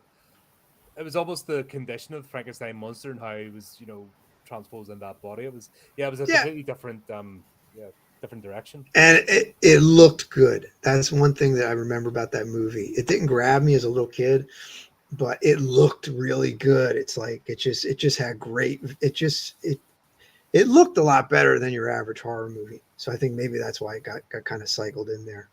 I suppose back to the question, Eli or Arthur, if you want to jump in, like, what is it about the serial killer? The idea of the serial killer, you think, that draws people in, or how does it draw you in? I think it's maybe everybody has the odd temptation to live a double life, and it's kind of a way of living that out a bit without actually doing it, or that having vicariously through others. Yeah, that's the word I'm looking for. Thank you. Yeah, and it's a bit of a thrill, reading, because it might be. Plus, we don't have serial killers over here, Yeah. Yes, you do. They're right. everywhere. It could be our neighbour, but we don't. Yeah, we don't. Apparently, we might have one active serial killer in Raglan. It's a beachside resort where people are mysteriously going missing. Really? About six people so far or more have been going missing. So we might, and that's the other thing, is governments and the police do not want to let you know there is a serial killer in your community. So they keep it hush hush. They don't report it in the news. Nothing like that over here. We don't have the serial killer problem like America does, or say England or whatever. Well, Jack the Ripper was the first serial killer that came to everybody's consciousness was that. But basically, I think over here, because we have crime, of course, like everyone else, but we don't generally have serial killers. Can't tell you if we have had one, except for this one that might be active at the moment. We've had serial sex offenders and stuff like that, but I think people like to keep it hush hush. We don't want to know if there's we do want to know, but we don't want to know, if there is one active in our community. So I think it's just because we're such a small place that, for me, when I look in America, there is so many serial killers, the children, the mothers, the fathers or men, everybody. You know what I mean? There's even a 10-year-old that was done just a few weeks ago for killing 3 people. I mean, for Christ's sakes, what's going on? What's going on? It's just insane. I remember, I don't remember the name of the person and the name of the killer, but it was in the old Soviet Union, and he was killing a lot of people. Oh, it was actually the Siberian Ripper. Yeah, that's the movie I watched. I reviewed there 2 nights ago based on that story, but they set it in Alaska because. Would you count Fusion Russia? Well, what happened was they covered it up. They covered it up because they said it was bad news. It reflected bad on the government that a serial killer could operate in the Soviet Union. The powers that be said, we can't have this. We can't report this because it reflects badly on us. So they would just go to it. They would cover it up, or they wouldn't report it. And if the people found out about a murder that happened, they would go to the local mental psychiatric sanitarium, and they would beat a confession out of somebody. And as a result, the person who was the actual killer killed a lot more people because they were giving him cover. It was more important to keep the story quiet than to catch. I mean, they wanted to catch him. They wanted to put a stop to it. But they were more concerned with, but if they had kept the story quiet, they were fine with that too, you know? So he actually, in fact, that story didn't even come out really until the Soviet Union fell. It was kind of like in private records, government records about it. Plus, So, he'd been yeah. institutionalized twice. So it was on the radar even there. And he'd been institutionalized and let out. And yeah, did what he did with his mother. Oh dear. Yeah. There's still today people can't wrap their heads around back home the story of the Schenkel butchers. Don't know if you've heard of those. Where so basically we didn't have serial killers because we didn't need to. If you're a psychopath, you joined the paramilitaries and you're effectively given a license. Both sides. No, seriously, that's anyone who had the proclivity to be a psychopath just joined the paramilitaries and they got a free reign, go kill the enemy. And that's basically the way it operated. It's not a bad idea. But this group, even in the loyalist circles, were so notorious. Even the normal psychopathic serial killers are like, whoa, that's a bit much, because they reveled in what they did.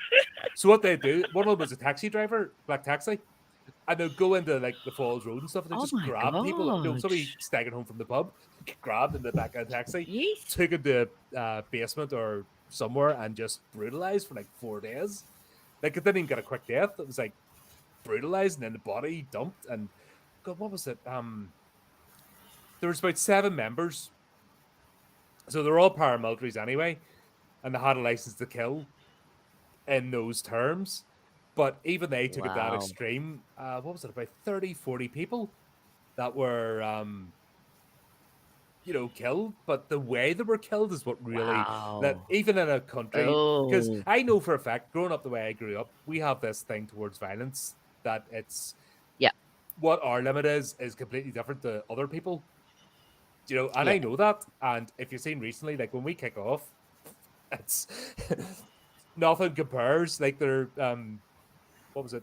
Stuff was happening in other places at the same time. Then kicked off recently, and people were just like, "Holy shit, is that what they're like?" Because it was the first time with camera phones and stuff. People are getting that 4K of what our country's like when it goes bad. And in the 70s, that was unfiltered. So if you think of during the 70s, during that, and even within the groups, people were going, whoa, that's too much for me. I want nothing to do with that. And still today, people are like, holy shit, that's, just, it's still in people's psyche. You're like, okay, right. You ever had a bad day? Don't end up like that. And the fact there were 7 of them, do you know what I mean? It's just like, okay. Wow. 7 serial killers. Normalized. Yeah. Yep. Jesus. Eli, we didn't hear from you. What do you like about serial killers, or what do you find about them? I guess, like, in a way, it's romanticized by the sheer fact that an individual can have such an effect on a large group of people. It's kind of like the classic conflict between the individual versus the group. So here's this person that is breaking this unwritten rule where, like, people are vulnerable, where people are feeling safe, and they completely shatter that boundary. Like, we don't have it written down anywhere. And yes, we have rules like, trespassing and private property and things like that, but these people just don't acknowledge that at all. And it's kind of like a recent spree of, like, shoplifters where they just run into the store, grab everything they want, and just walk out. Oh, yes. No one stops them because of that social contract that, maybe there's legislation behind it, but, like, really it's just how people interact with each other on a normal day-to-day basis, and these people are just not resonating on that same frequency. And there's definitely that power fantasy involved, and you just kind of wonder, you're like, what is really stopping us? What is it? What is that indefinable thing that allows them to cross that barrier, their own sort of internal, their conscience? You just don't have one.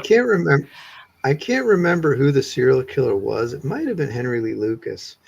Geraldo Rivera interviewed him, and I think Geraldo said, why did you kill these people? And I think the response was something to the effect of, I couldn't sleep at night. I couldn't sleep. If I didn't kill somebody, I couldn't get a good night's sleep. And Geraldo was like, so you killed people so you could go to sleep? He's like, yeah. Wow. And that is freaky. So That's I freaky. podcast instead. That's why you get exactly. stupid times in the morning. So never has to be a reason. Do you think that's an the obsession? thing People need to find a reason, don't they? Need to... Well, that's what criminology is for, right? That's what criminology is for, is to find out why these people do the things they do. And what I've learned, actually, is people like Jeffrey Dahmer, Richard Ramirez, they all had childhood injuries, brain injuries. So they all had childhood brain injuries. Richard Ramirez was hit with a swing in his frontal lobe.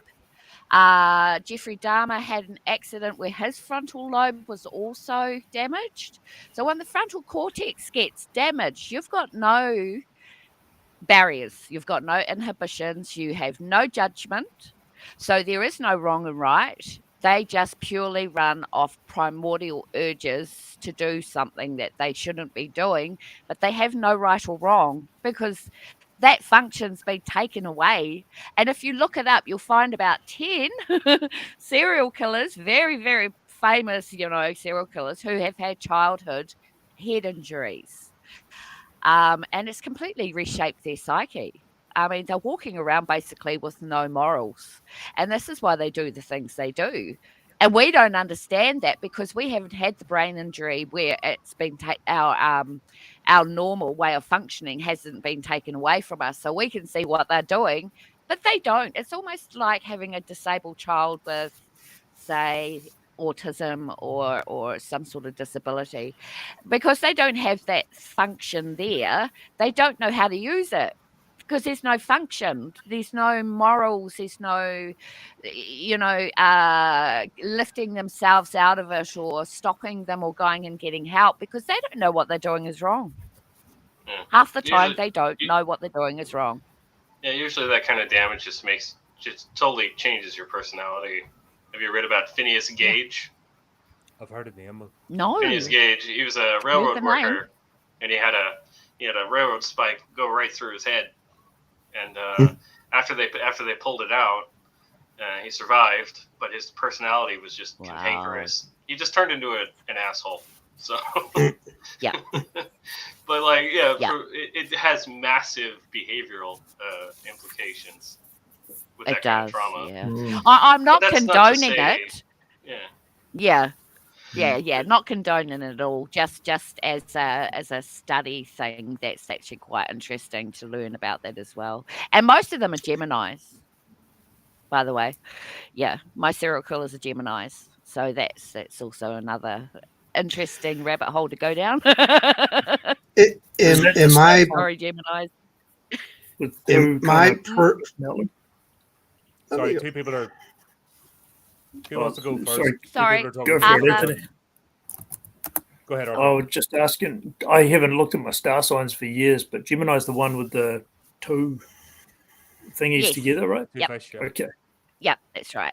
The fish is the Pisces, and the Gemini is the two people together. Yeah. All right. Sorry. Yeah. Yes.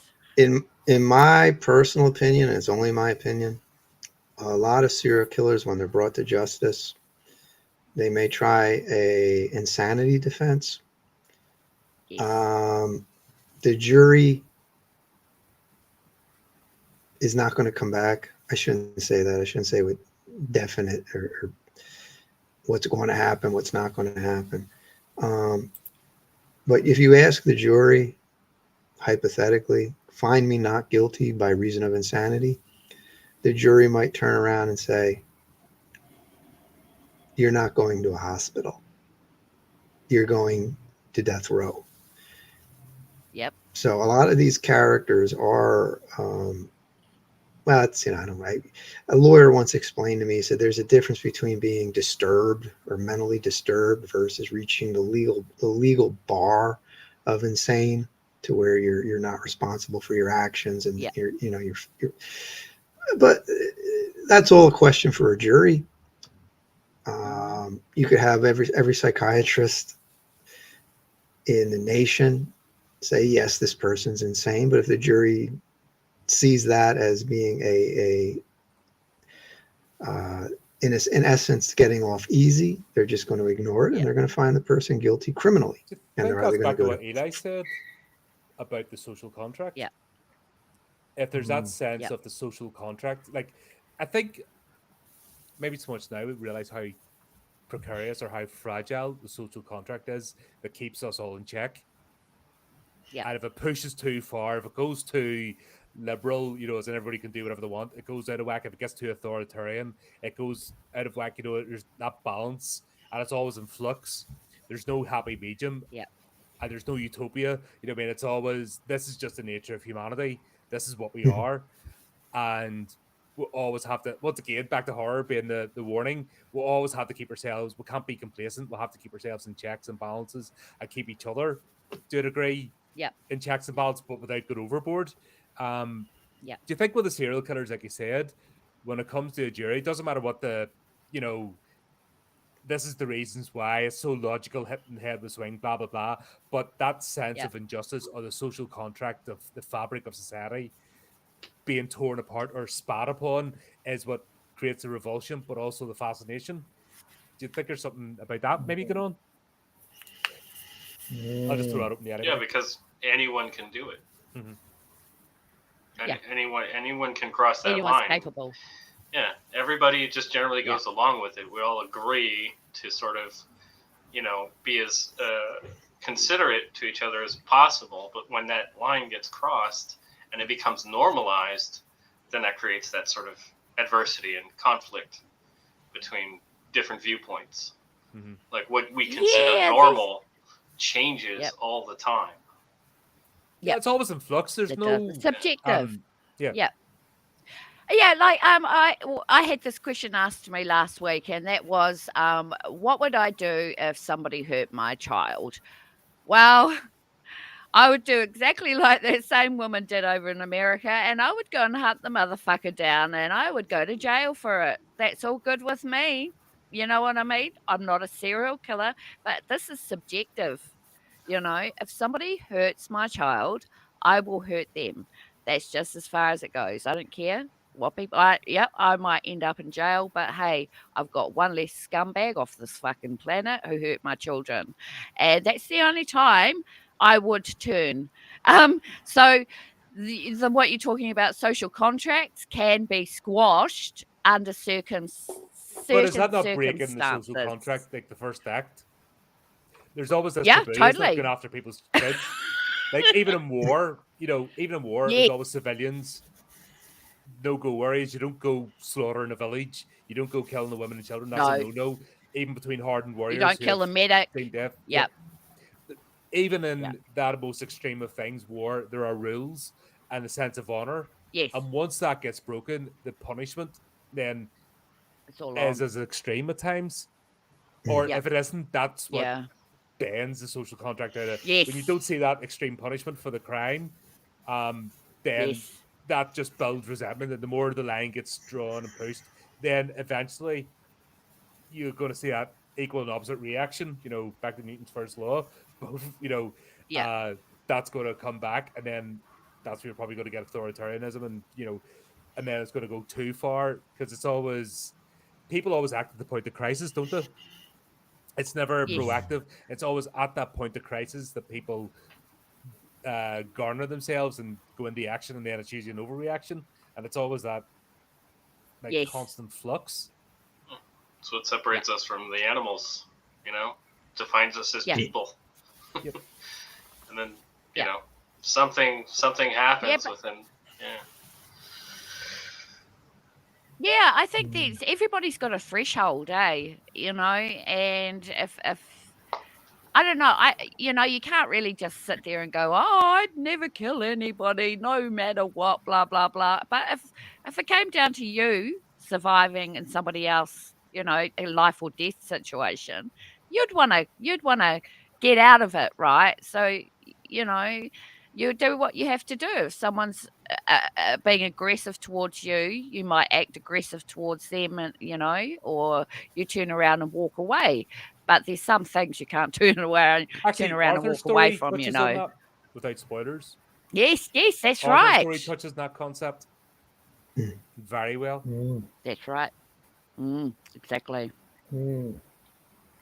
Yeah, I'm just thinking murder is sort of the ultimate form of control. It is. Yeah. Just a It thought, is yeah. because you're taking away somebody's. You're taking away somebody's life. And I mean, if it's a crime of passion, or if it's something to do with your children, yeah. But when it comes to having an argument with somebody and there's road rage and then someone gets stabbed, that's taking it to a whole new level of fucked up. If you could get into a what do you call it, a fight with another driver and you pull out a gun, you're an idiot and you deserve to go to jail because that's not how you handle altercations, right? But yeah, like I said, everyone's got a threshold, so I don't know. I have a different Yeah. perspective now, and maybe Tony, you're similar. You come Good. from martial arts background as well. Hmm. Yeah, Eli, do you do about? I remember you saying before. Yeah, I did some collegiate wrestling. Yeah, but yeah, so you've done a martial art, so you know the damage you can inflict, How to or your protect training yourself. when it kicks in, Yeah. and you've always got that in the back of your mind when it comes to antagonism. Like my first thing is to walk away, or just to Yeah. Good. just to cut someone off, Yeah. or not get into argy bargy. I know that if it comes down to it, I can do damage. Even in my old decrepit state right now, I know if it You comes still down to it, could. yeah, because the muscle memory Yep. kicks in and all that kind of stuff. Yes, I'll be breathing and Yes. panting for about 3 days, but so I always avoid Yep. that squaring up to Confrontation. people. I'm like, nah, Yeah. Well, once something goes physical, you don't know how it's going to end. No. that's true. Yeah, That's why That's why any type of physical altercation or even verbal, Ooh. you gotta be careful. but you Because know you- yourself, if you Yeah. picked up a weapon, you're 100 times more dangerous than somebody who hasn't trained with one or without one. Yeah. You have that in the Yeah. back of your head that you know you could do that. And that, to me, that's always something in the back of your mind of, no, yeah, I know what I can do. I'm not going there because it's too easy, if that makes sense. That's So good you to always have know that in the back that. of your mind, you know what I mean? But I When- think people that when- tend to Yes. glorify murder or want to, or are desperate to do it, are sort of powerless people, or Oh they God. want to have that power over someone because they don't know what it's like to have any power in their life. I think so, yeah. Wow. Yeah. Play a Sometimes, video anyway. game. God damn it. Play a video game or Mhm. something. Jeepers. Well, no, you've seen me stream playing games. You know how bad I am. But that's why you're not a serial killer. Yeah, when you don't care about the consequences, that's when you're You're dangerous. fucked. Yes. Mhm. Which is You back mentioned- to the social contract. When Yeah. if you push people, what's the point in even trying anymore? What's the breaking point? Yeah, that's once again. It's, I recommend the I can't even remember the name of it. It's on Netflix. I think it's The Search for the Times Square Killer, about a serial killer who was I don't want to. He was just yet another maniac Asshole. in Times Square back in the 60s and 70s and 80s when it was, I words can't describe 42nd Street and Times Square during that era. It really was as if you opened the gates of hell. It's romanticized a lot, and some folks loved it. They appreciated it. They dug it. They dug the danger. But this character was murdering prostitutes. And back in the 70s, if certain dead bodies turned up in New York City, they were labeled NHI cases. NHI meant no human involved. No human involved. So they looked at a streetwalker or a drug addict or whatever. NHI, screw this guy. Worthless. They didn't even they barely investigated. They barely investigated it. And if you were a prostitute and you turned up dead, so what? That was the attitude back in 76, 77. So needless to say, it attracted a lot of predators. And that is probably the most perverse version of a social contract you could get, where you literally deem certain lives worthless or a nuisance. Almost give permission, fill your boots. Yeah, it's almost like they're doing you a favor. You're getting rid of the undesirables. What do we care? It's one undesirable killing another undesirable. Who cares?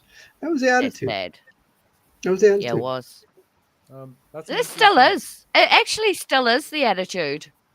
Yeah. A lot of crime documentaries and stuff I watch, even if it's someone who's partaken in drugs or someone who's an alcoholic or, like you said, prostitutes and stuff like that.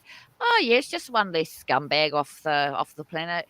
Yeah, whatever. But you don't realize that person's taken 12 other people with them. You know what I mean? There's 12 other scumbags that have been murdered. Well, you need to do something about it, right? Because it doesn't matter what you do for a living. Yeah. Well, that's what the police are for, right? Yeah. They are scumbags. They don't stop. Yeah. They are themselves scumbags. So once again, it's and prostitutes aren't scumbags. They're out there working for money. Drug addicts fell into an addicted situation where they can't get out of. Some people might be mentally ill or whatever. They're targeted. Vulnerable people are targeted, and that's what scares people. I think about serial killers in general is they could be your neighbor. That's the shocking thing about it. They're so normal. It's ridiculous. You would never even look twice at your neighbor, but you don't know what they've done. So here's in an era. Oh, what's that? Does the panel think a sniper in the military? Oh. Oops. No, I don't know it's a different. Who's Dr. Kevorkian? I'm not familiar. He was into euthanasia. Angel of Mercy. Mercy killings. So he was an angel of mercy. Most people who end up in the sniper platoon get their boilers busted, and they're usually one of the first to come down with PTSD because it's because of the scopes and that they confirm and they see the thing happen, and most of them don't. In fact, they have to rotate. They could only do a certain amount of time in a sniper platoon. You can't be permanently a sniper because it's been shown now that both, especially during Iraq, that there's better healthcare. That's a thing. Most of them end up alcoholics. Most of them end up drugs. End up getting on the streets, homeless. So prolonged exposure, that sort of thing, is not good. So it doesn't. They're not. They're the thing. Andy McNabb, if you're familiar with him, talks about it that you have to be a bit of a psychopath, like your psychopathic tendencies, which are beneficial, being able to switch that part of your brain off. But that's not. There's a difference between being a psychopath and having a psychosis, and that's a line that people don't understand.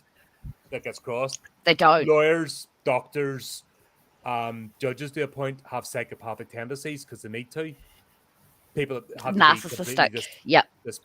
completely dispassionate. Yep. Have to have psychopathic tendencies because that's how they get through. Um, Yep. the problem with snipers is they don't go into special forces. They're usually, yes, they're very good at what they do. So somebody's really good in the range to go do the course, and that's to become a sniper. And all of a sudden they've gone from just being a normal bod to out the hell on their own, and small team, For and they're hours. getting really intimate, Yep. with the targets, and prolonged Yep. exposure to that has been proved to be denigrating. There's a whole mental health study on it, and that's why they Oh God, rotate yeah. them about now. And PTSD's for real. you don't Yeah. you don't stay a sniper for I think it's almost like 2 years now at most in the platoon, and you don't do more than two tours in a row. You have to like rotate out of it now Right. because that's a way of it to try and And mitigate that. their But body I think count you're does. right, Anthony. I just think I think you're right. Like it's I a certain type of person will be in the police and the armed forces, whether that's navy or whatever, or air force or the army or anything. But that's also a very good way to get stuff out of your system if you are that way inclined to thinking about killing people. I think, if you pass the exams and you get into the military and you can do that for real and go to war, I think that's great. But if you're doing it in your community and going around taking people out, that's not good. My dad, I won't tell you what missions he's done, but I will say he was a mercenary. Um, he was picked up to do some mercenary work, if you know what I mean. Not that he would tell us anything about it, but basically, he was chosen because he was very, very top at what he was doing. And yeah, no, he didn't stay there for long. It was only about a 2-year stint, I think, 4 years he did that. And yeah, he came back a different person. That's for sure. Because when you're having to target people, it's not nice. No. A body count doesn't make a serial killer. I know No. that's kind of a group. No. If you, let's say you are, or let's say someone else was a contract killer for the mob, and you killed 40 people, Yeah. and the 40 people you killed were other mobsters, and they were killed for, say, they were told, do not get involved with drugs, and they create a side business and they're selling drugs, and the mob boss finds out and he says, take him out because we don't want problems with the feds. Yeah. Or take that guy out, he's gonna flip on us. Or take that guy out, he's too much of a cowboy. Well, just because you're in the mob doesn't mean you're a killer. They got to get somebody who's enough that they don't care about killing. They're it's still, if you're gonna kill 21 mobsters and you're a hitman for the mob, you're a psychopath. You are cold blooded. You don't care, Totally. and you're willing to kill. But you're they're killing not other. fantasizing about their next kill. They're not drawing up lists. They're not going out on their Yes. own. It's only if they're No, they're getting paid for it. Yeah. They're getting paid for it. It's a job. Right. It's a business. It's a business. They're criminals. They're crooks. They're That's killers. Right. They take out other criminals when asked and paid their fee.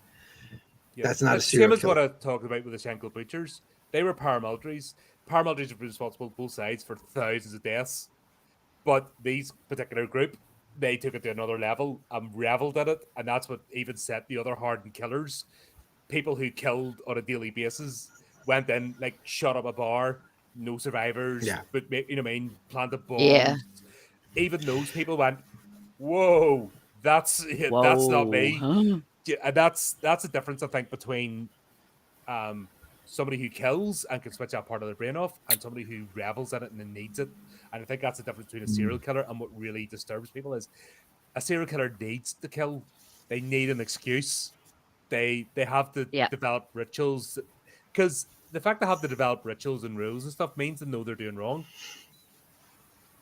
Exactly. But that exactly. be a logical conclusion. If you have to justify yourself why you're doing it, you know it's wrong. and coming up with alibis and, where were you that Covering your night? Or I'll tracks, have to yep. make up something. Yep, exactly. Covering it, getting rid of the evidence. I do actually Mhm. like what GZDR said about. I don't know how anyone else thinks about it, but I don't. I would not say that the military. I don't think it counts when it comes to Yeah. You wouldn't have head PTSD. You wouldn't counts. have No. people drinking themselves to death. You wouldn't have people topping themselves if it didn't affect them. The original term shell Yeah. shock, which PTSD became, born out of the Mhm. First Yeah. World War. You know what I mean? That's right. If everyone that joined the military were a psychopath, they would just happily go along. They wouldn't be affected. But the fact is, normal people having to do They extraordinary are things, affected. and that's why Mm. there's, Yeah. like I said, there's rules, social contract, even in Yes. war. Even like there's Yes. even The Geneva soldiers. Convention. Yeah, but even before the Geneva Convention, I'm talking about the Crusades. Mm. I'm talking about the 100-Year Oh, War. yes. I'm talking about the War of the Roses. There was this thing like if somebody was down, you didn't go afterwards and stick them. You know what I mean? You treated Yeah. your enemy. You know what I mean? That is thousands of years old. The conduct of yourself in Yeah. battle, the idea of an honorable death or a dishonorable, like the Japanese, like this whole thing of the samurai. Yes. It was you didn't just go and chop Yep. down the women and children. It was dishonorable. It, even in warfare, like the most extreme His role. form of violence of human against human, there's rules and conduct and things that it's seen out of taste, and the penalties for that. Like if you during the Napoleonic Wars, you're more likely to get hung if you stole from one of the French villages, Yes. and not even raped. Were locals. That was that you were shot there immediately or hung. But if you like stole a chicken from a farm, you were getting hung Mm. because that Yep. was bad conduct. Yep. You know what I mean? Wow. You were Yep. brutalizing the civilians, and there was always this thing that for civilians be you soldier to soldier, an honorable death. Kurt Russell even said it. If you ever watched the movie Soldier, soldiers deserve soldiers, sir. You know what I mean? That's echoes from the point of time. So I would say, Mm. uh, yeah, it's completely opposite of being a serial killer. Um, Yeah, the me whole too. Doctor, I just read up about him. The whole assisted death. That's a completely separate conversation. That's not even. That's not even in this. No. That's not even in this sphere. Doesn't That's count. something else completely different. That's the only thing I can Because it's bring to the table. That consensual. was if you know about Dr. Shipman, Dr. Harold Shipman in the UK. Yes. Yes. Yeah, he Nah, killed man. Nah. basically he killed Oh yeah. pensioners. UK. He was For one Fuck. of pensioners. He was he was one of nasty. the most recent. Pensioners. Yeah, he killed hundreds of pensioners, Yes. and he saw them as disposable. Back that whole idea of Hundreds. Yes. and he got away with it because once again that's the whole idea. Oh, they're near death anyway. Oh, they're disposable people at the end of their life. What's the basics of social contracts? You look after Yeah. your elderly, you look after your sick, you look after your children. That's a society contract. Once you Yeah. break that contract, then that's chaos. You know what I mean? And it doesn't stop. you know, and it doesn't matter Yeah. what people try to say. Once you break that contract, that's an example of somebody in that. He might have in his head. I can't remember the whole thing because I think we're all just went, "Oh, you dick." Nobody cared about his backstory. Nobody gave a shit. Once it came out and who he was, Yeah. it's the same as the West family, Fred West and Rose West. Oh yes. Yes. Oh, those two were bastards. Oh. Fuck Absolutely yeah. horrible bastards. You know what I mean? Nobody cared about their Look tough how many life. people. Nobody cared about what their No. reasons were. People just like get those people fucking dead now. Get them out of our society because the contract was broken in Yep. such a horrible way. Yeah, that's a completely different. Yep. This is a completely different conversation from that. That's something else. Although he was a serial killer, but yeah, it's kind of different. Yeah. No, I don't think he was Kevorkian. I just read he was an advocate. He didn't actually kill anybody. He's just an advocate for a. I think people were asking him to do Oh, it, right? I just glanced. Like I didn't want to. I'm not going to stand here reading for half an hour and something. Yeah. Something I don't Yeah, know. no. It's all I good. just read that he was a Yep. advocate. So, like I said, I'm not going to try and talk with any Yeah. sort of authority because I have no idea. Yeah. I only heard the name like 10 Yep. minutes ago. Fair enough. Yeah. Yeah, interesting. Have any of you read that book, Apt Pupil, by Stephen King? It was in a collection called Different Seasons.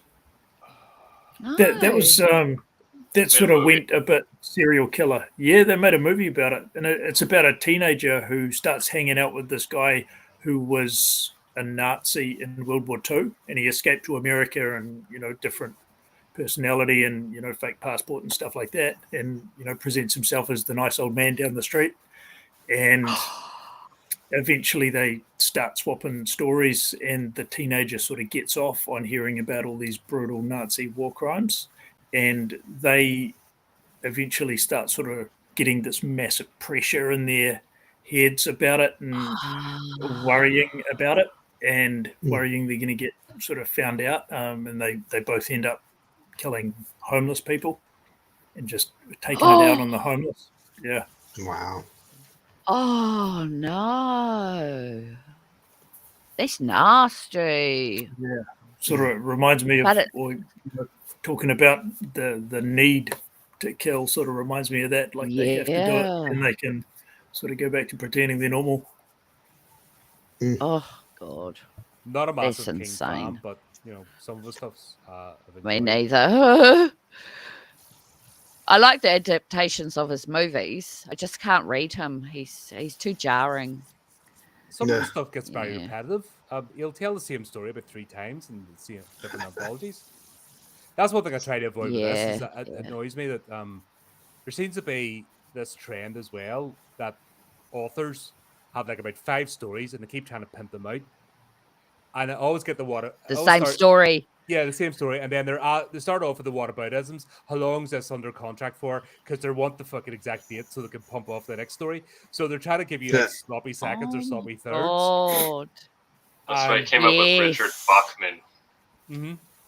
That's why he came up with Richard Bachman, because he could only release 1 book a year, so he created a pseudonym. Wow. Yeah. Oh. Wow. I think he was right. He was just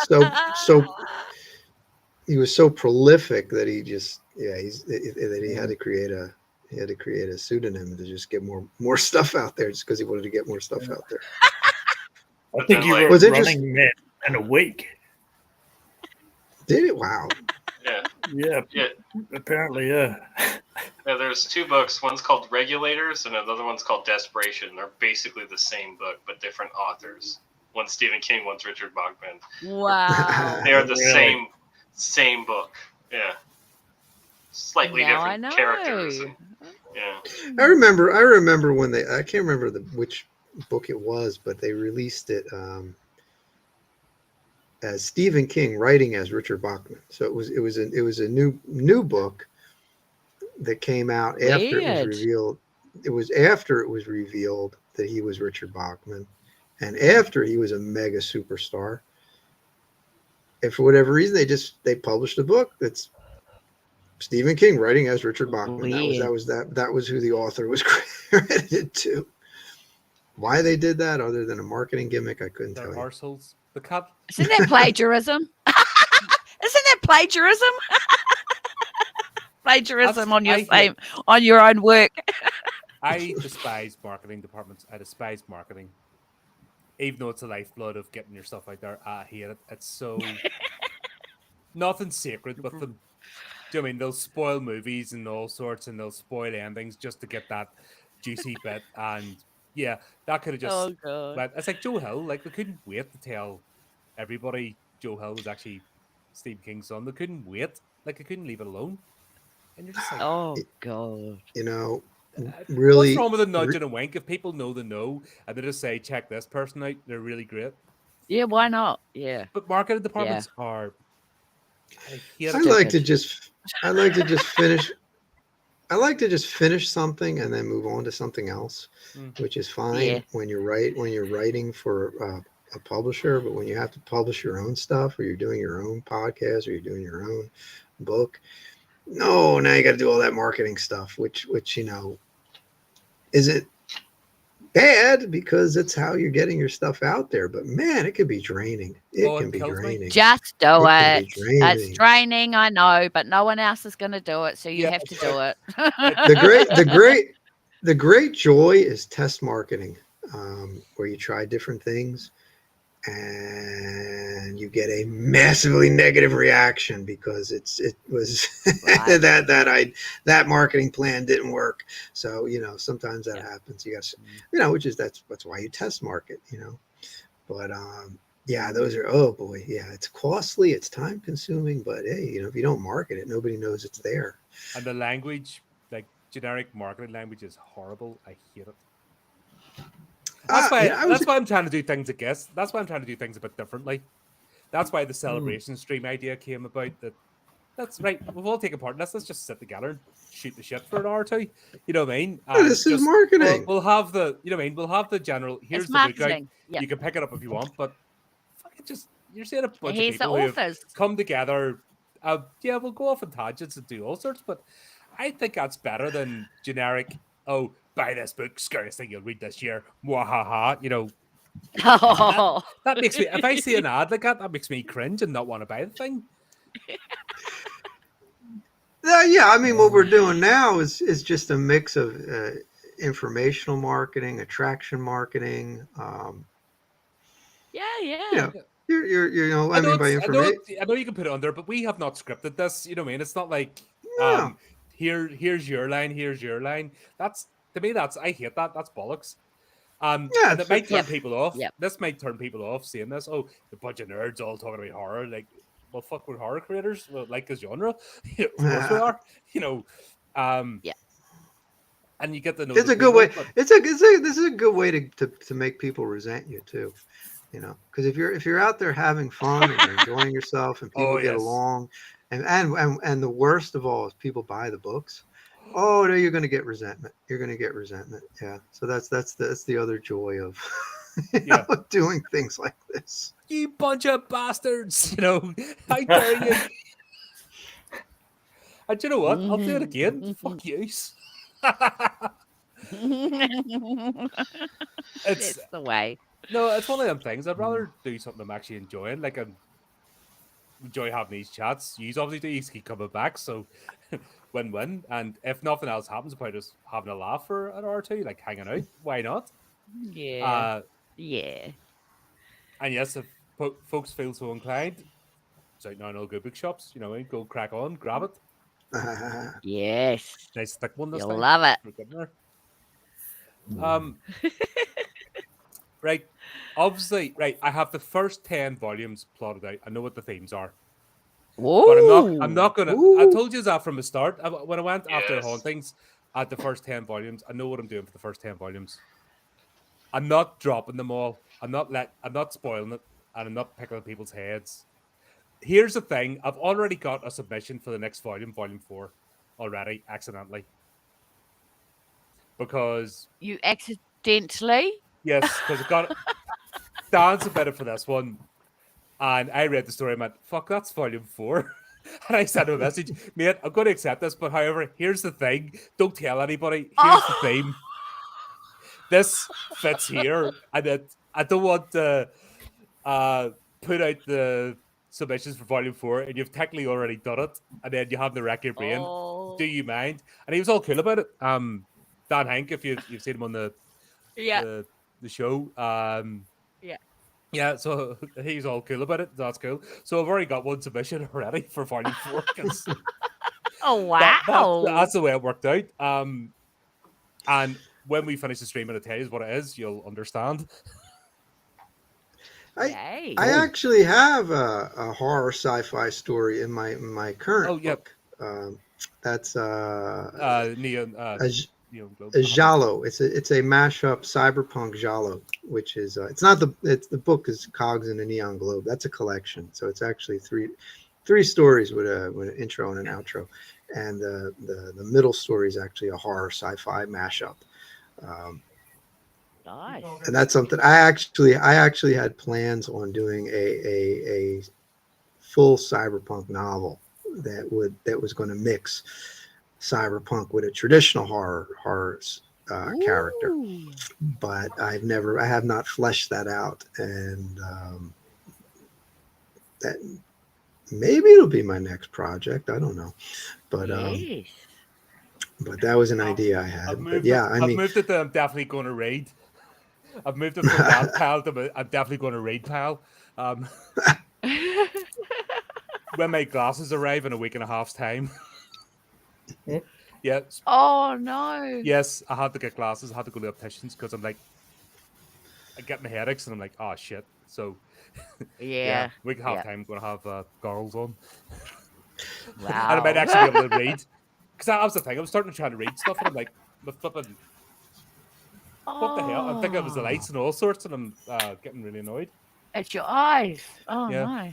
So Mm, I've had welcome to 20/20 the vision club. for years, and all of a sudden I've fallen off a cliff, and yeah, Oh my that's a thing god. now. You're getting And old. yeah, no, I don't like being reminded of that. I'm trying to live in denial for as long as possible. Mm. Oh, And then these all right. reminders happen. Oh, Denial land's good. yesterday I did a little hop and a skip out of someone's way, and my back just went, and I'm like, Oh, Oh ow. And I just jumped out of someone's way, and it no. was just a little skip. I was best about, and all of a sudden I felt ping, like, oh shit. Oh, Oh, something's went wrong. Oh no. no. And then I had to like walk it off for a second. I'm like, that's never happened before. What the hell? Hilarious. Yeah. So get these little We're all getting reminders that, old. yeah, get near the end of life. oh, Not 20 anymore. got Dr. Kevorkian's phone number, someone. But yeah, but, Yeah. there is a speaking plan. of, I do know where we're heading. I know what the next volumes are, so there might be something in All there, right. but I'm not spoiling it. There may not be speaking either. of speaking of horror sci-fi, I was skimming the YouTube or whatever, and there's like fan fiction that creates sequels to the Jason in Outer Space movie. Mm-hmm. So Jason X. there are people out there writing very lengthy fan fiction sequels to Jason 10 or whatever it was called, Jason and X. Jason X. I'll put it this way: if you're writing fan fiction sequels to Jason X, may That you movie may you was live fun. may you live forever. You're a cool person. That movie Yeah. was fun. That was 100% self-aware, knew what it was doing, and just decided to have a giggle. I have no problem with that. I said to myself, how could a Friday the 13th movie go direct to video? And then I watched it. I'm like, oh, okay, now I see why it went direct to video. It's just absurd. But there's once again, I always say this, and it's the same with writing or it's the same with movies. It doesn't matter what the medium is.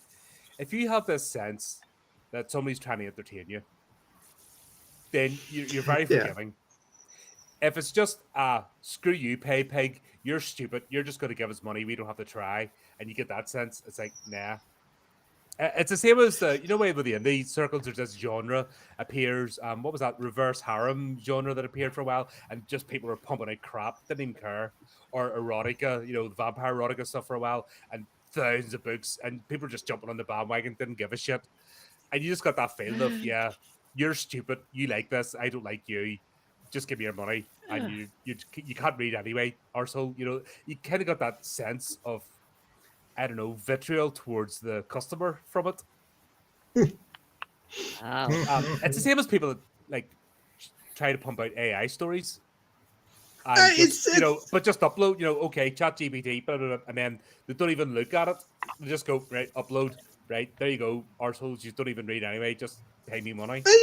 Back in the 70s, that was the shtick. If something sold, they just would make ripoffs of it, and one of the big ones was animal attacks. Mm-hmm. So they would be like I think the pack about the roving pack of wild dogs.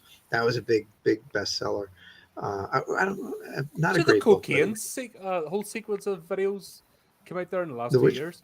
Cocaine bear, cocaine beaver. Oh yeah, cocaine alligators, hawk, crocodiles. yeah, blah blah But blah. Just here- cocaine in front of said animal. here's true the problem. stories.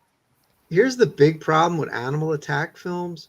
You run out of the scary, vicious animals really quick.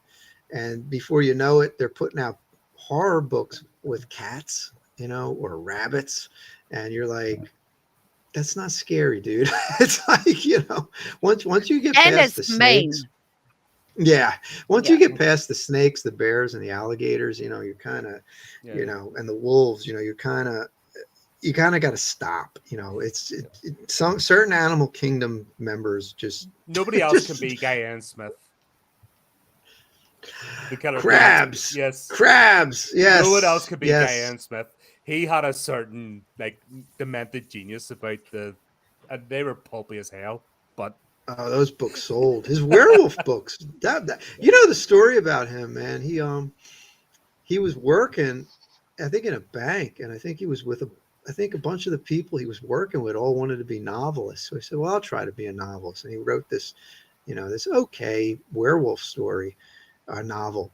And not only was he the only guy in the bank or wherever he worked that actually sold the book to a publisher. The thing sold like 100,000 copies. It launched his career. He quit his job. He became a successful writer. Wow. And he got to the point where he actually wrote a bunch of World War II stories too, which he was contracted for, like, because I think I think it was Prisoner of War or something like that. They were, again, like somebody sold a lot of copies of a book, so other publishers wanted a ripoff, so they called Guy Smith, who never had written a war story in his life, to write a war story, and he wrote 2 of them. So I guess the first one sold. So but the 1970s, 1980s, that was a real Wild West era of publishing. The sleazy. I kind of missed that. Me too, I man. kind Me of too. miss that the mainstream publish is so sanitized and beige that it's not even worth looking at. But here's the worried. issue. Back to what Dale said about the writing courses and the writing groups and all this. I'm worried that there's a group trying to do the same thing in the indie sphere. To control What it. you mean? What, rip people off? No, Or sanitized. do. We will tell you how to write. We will tell you what to write. Everything will be the Oh, same they're way. trying. You can't It say doesn't madness they're trying. anymore because that'll upset the mad people. That sort of shit. There's people legit trying to do that, and it's like, nah. Yeah. Unless you really cross a line, or you have to. What's that line, though? What's that line is the question. It's arbitrary. Like, It's arbitrary. weird. I mean, there's certain. Yeah. One of the issues is, if you work for a company that has a morality clause, which is another way of saying, please don't embarrass us and cost us money, that sometimes can put you into a spot, because if there's any controversy and if you're self-publishing and you're not making any money off of it, but then you're making money working as an advertising person, and you do something that really makes the advertising company look bad, you can run into trouble. But if you are somebody who works for a rideshare service and you're a self-publisher, how are they going to cancel you? You're self-employed. They can, there's no There's actually leverage people over in groups try to cancel writers in the indie sphere and trying to dictate what's written about in horror. And most of them are tourists. Most of them are people that were in something else and then came into horror. Once you hear their stories, and it's usually precursor with virtue signaling of some sort. I mean, nice person, and then usually a shitty person. Yeah, I mean, I read a lot of books from the 70s, like a couple of years ago. I was buying them on eBay, and there are some books that were like, this is wow, not cool. So there's sometimes some things are worth being called out. Does that not take care of itself? Once word, I just stopped buying them. Yeah, I mean, exactly. like, the ecosystem takes care of itself. Yeah. Oh, yeah. It's once again, if you're going to be graphic, you have to have a good, inspiring story. You have to be a good storyteller to use the graphic stuff. If you're just shock value for shock value's sake, that gets boring very quickly. Or if you write a terrible story and it just messes with people's head rather than making them think, oh, and it doesn't, they just put it down, forget about it, and it takes care of itself. If it's part of a series, I'm not continuing with the series. Eventually it'll, and if the goal is to sell to people who want shock or want something really offensive, those dudes are going to buy. I mean, I don't want to single any authors out, but there are some folks out there who put out, really grotesque, poorly written splatterpunk stuff, and then books sell, And that's sell, fine. Once again, and if there's people an hate audience it. for it, Yeah. I'm not going to stick my nose up and go, me. You know what I mean? If you're doing your thing and you've got people that enjoy it, crack on. I don't Mhm. believe in Yeah. this. Oh, we'll not, this is not a real author, blah, blah, blah. Fucking person's selling. People are buying. End of story. If it's not for you, Yeah. don't bother. It's really easy. If you're selling 50,000 copies to an audience that is willing You to win. buy 50,000 copies Yeah. of your next book, and the total sales of the book are 75 because 25,000 people bought it and hated it and just can't hide the fact that they hate it.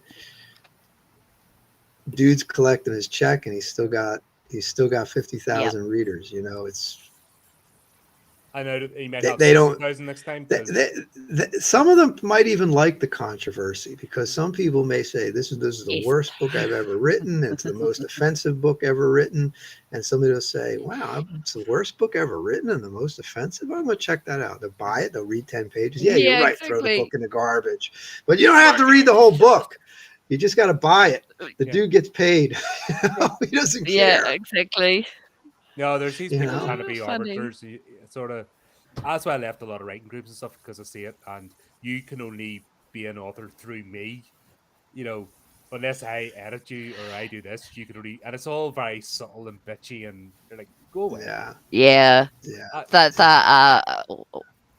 The Horror Writers Association is one of those outfits that does that. My books will never get into their notable list selection because I've used this word and that word, and it's just like, well, then, no, I'm not gonna join your group. Yes, I know you keep asking me to join, but I'm not going to join.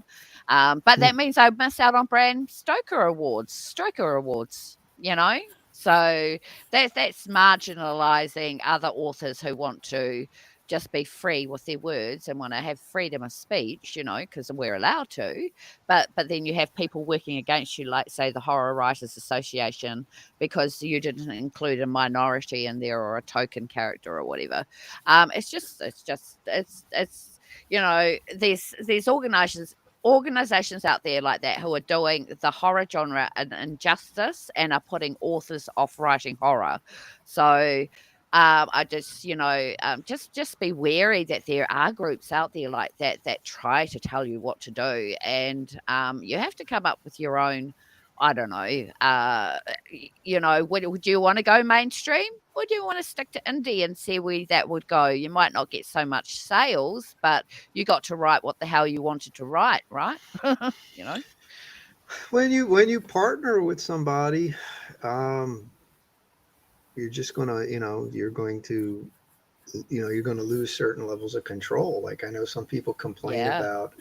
about Amazon because Amazon has certain rules in place about content. There's certain content they don't want to publish.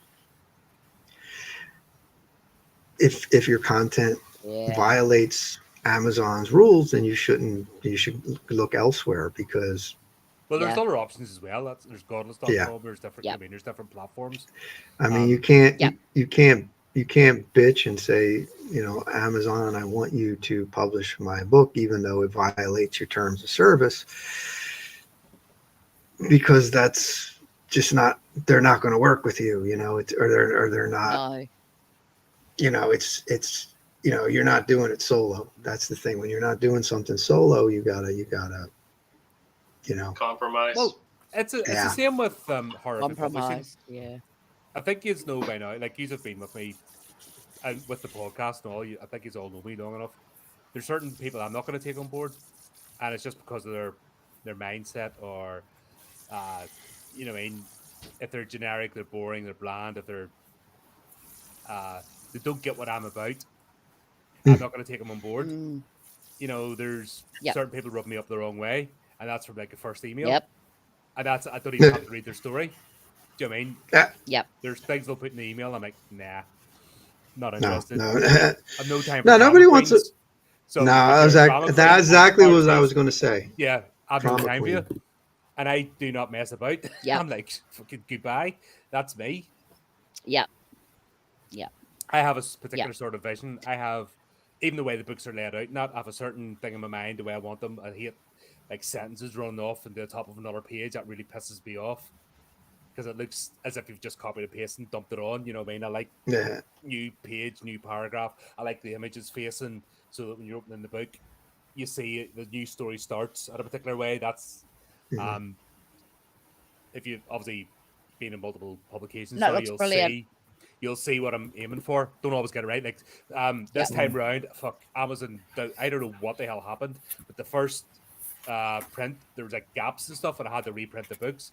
So some folks got 2 copies because I couldn't recall them all in time, and then I had to take it off, and then I had to redo it, and I was like, That's what the? terrible, eh? Yeah, but it all I looked fine And in had you the don't preview, know. and I had a Yeah, you don't know horrible till you get the time. book. I had a horrible time formatting a book once, and I couldn't understand what the problem was.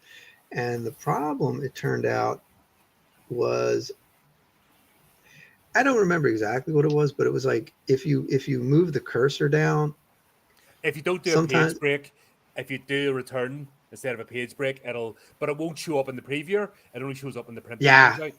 yeah, Or you'll if get there's a different, the paragraph setting is different. Some people like to put like subheadings in their story, and if that isn't right, it Yeah. won't show up. Even though I haven't I've actually had all screenshotted out my particular paragraph settings, what I want for the books, the 5A ones, and that gets copied and made sure it looks that way before bringing it into the main document. But sometimes that Yeah. messes up, and all of a sudden you get this huge gap. It's like, where the fuck did this come from? And I had an I lost I my had a shit. Honestly, the first this is the Yeah. most trouble I've had. The part 3, the third Yeah. one, is the most trouble I've had with the publication, and everything looked beautiful. And even Ingram Spark, which is a pain in the arse, if you're uploading the Ingram Spark, is a getting that proof format right. Oh, fuck it to my head in. But even that went perfect, Oh, and the print book from that, and man. Lulu was fine, and Amazon looked fine until I got the book back because I get 3. Because I uploaded 3 different platforms, I get 3 different proofs, buy them and get them to check them out before go ahead. But the one from Amazon, which is normally the one that goes right, that's normally the easiest. Went wrong. Come back, Oh my absolutely God. freaking horrible. And the reason I don't order the band is because any of the offshoots get given to a charity shop, because at least it gets it out there. But if you have that, not for resale, you can't give it to anybody. It has to go in the bin. So, like, yeah. have to publish and Sometimes take it off, wait for a copy, and then Wow. there sometimes there What could a be like mess. a font issue or a formatting issue that when you put it on like Google Docs, it looks fine. When you upload it to whatever platform, it looks fine, and you upload it to the Yes. preview looks fine. And then you get a copy of the book or the ebook, and there's like formatting error on this page. That like, where did they come from? And Dale, you've been with me in the background for Yeah. Mrs. Darkness, Yes. Volume 1. You know how anal I am. Yeah. It could be something Oh, like yeah. Oh, yeah. I made Dale go through every page before I hit, look, here's page 1, she's like, Colin, Yep. I trust you. No, we're going through every page. Now we're going to the ebook. Yep. That's how bad I am. OCD. Yep. Yep. Wow. Like, you could unreal. have like You gotta be. like this much blank space, like you Yeah. finish writing and you got it's over. Not, and the blank space though is in a different font, but you don't know it's a different font because you didn't type anything there. But when you do the cursor, you'll see the font change. Oh. And it visually it does. You don't. That's But when so it goes weird. when it goes to print, the font mix up can actually have an effect on the Because final that's when I did a printing. revision of in case you didn't know, I did a revision. Is that because of Amazon Volume 1. sucks? Well, they all. Oh, yeah. Amazon's the best out of them. That's the thing. Amazon's the best out of them. Even for print costs, Yeah. like for author copies. Lulu's more expensive. Ingram Spark's more expensive, but they're Yes. their tools as well, their preview tools are shit. Uh. Honestly, Amazon is the best Right. for an indie publisher. Oh, Trust me on this. cool. But a thing I did Yep. with when I revised, and I also got some feedback from Volume 1 and I'd taken it on board and I went and did some changes. But for example, Oh, when I did this, this was all in its own font. And if you've got your copy of Volume 1, I have now embedded this. This is all yep. part of an image. So simple thing that this is not font in the book. This is actually part of the image. The font's in the image, and then the image is embedded. So therefore, Right. the previewer doesn't pick it. It just sees this as an image, and then you can adjust Mm. accordingly. And I learned that from Volume 2, doing that. And then it's the same as Wow. let's go back. So this bit, you know, where everyone has their QR code in the back. Yep. I did that originally with the font, you know, printed on and that, and then you know why some of them went a bit iffy. So now that's all one image. So doing something like that there, and then just using the page break rather than Wow. print and enter makes it nice. It Yes. sits in the center of the page. Hmm. So that's why I went back and revised Perfect. Volume 1, because those changes actually make it a lot better. And then I was able to transpose it better onto the ebook. So essentially, Wow. you could do that with the whole book if you wanted to. Yeah, actually, and funny enough, there's a publication coming out which is a lot of images, and now I realize rather than doing that, I'm going to do page one's going to be back to typecast. You know, back to the old Yeah. school print where you put the type. Exactly. That's actually what I go back to. So the next book that's coming out, which is not a horrific Yes. tale volume, I'm actually going back to basics, and I'm doing each page as if it's a printer. You know, it's each page is going to be an image embedded in, so it holds and doesn't shift about. Because Excellent. but It's brilliant. it's a shitload of work though. It's Yeah. 170 pages. Oh of no. image heavy fucking Mm. which I'm gonna have to The clip. But the biography's going to be nuts, Colin. Oh my No, god, but with here's all the the thing. images. You That's learn these- awesome. I've noticed a lot of people that indie publish just as pure text. They don't do any. You know, what I mean, the artistry of the book is lost, which is what I'm trying to bring back. Hence the images, hence the different fonts, hence playing about. And I'll go back to maybe playing. You know, why some books had the first letter was like a little different. I want to go back to that. I want to go back to when books were pieces of art, and it wasn't just Yeah. a manuscript. You know, I want to go back to that, and Yeah. that's what I'm trying to discover using these platforms is making that. So I've got the template now for the Horrific Tales. That's fine. Next book Excellent. is going to have the new template. So when it comes to the biography, I'll have that already practiced. Yes. And Oh, you'll be I'll have nailing by I'll then. have it Yeah. sort of perfected and set up. So it's, Yeah. I mean, it's Yeah. it's all the boring, but you know, all the boring stuff in the background is what you need to do. Yeah. Also, to show you guys off, you know what I mean? You spend your time, you create these stories to be part of this. I'm trying to showcase you off as best as possible by making an interesting book. So it's not just a copy and paste. It's work. Here's a manuscript, you know. Yeah. What I And- like about you is like you actually come back and forth, you know, if there's any issues going on.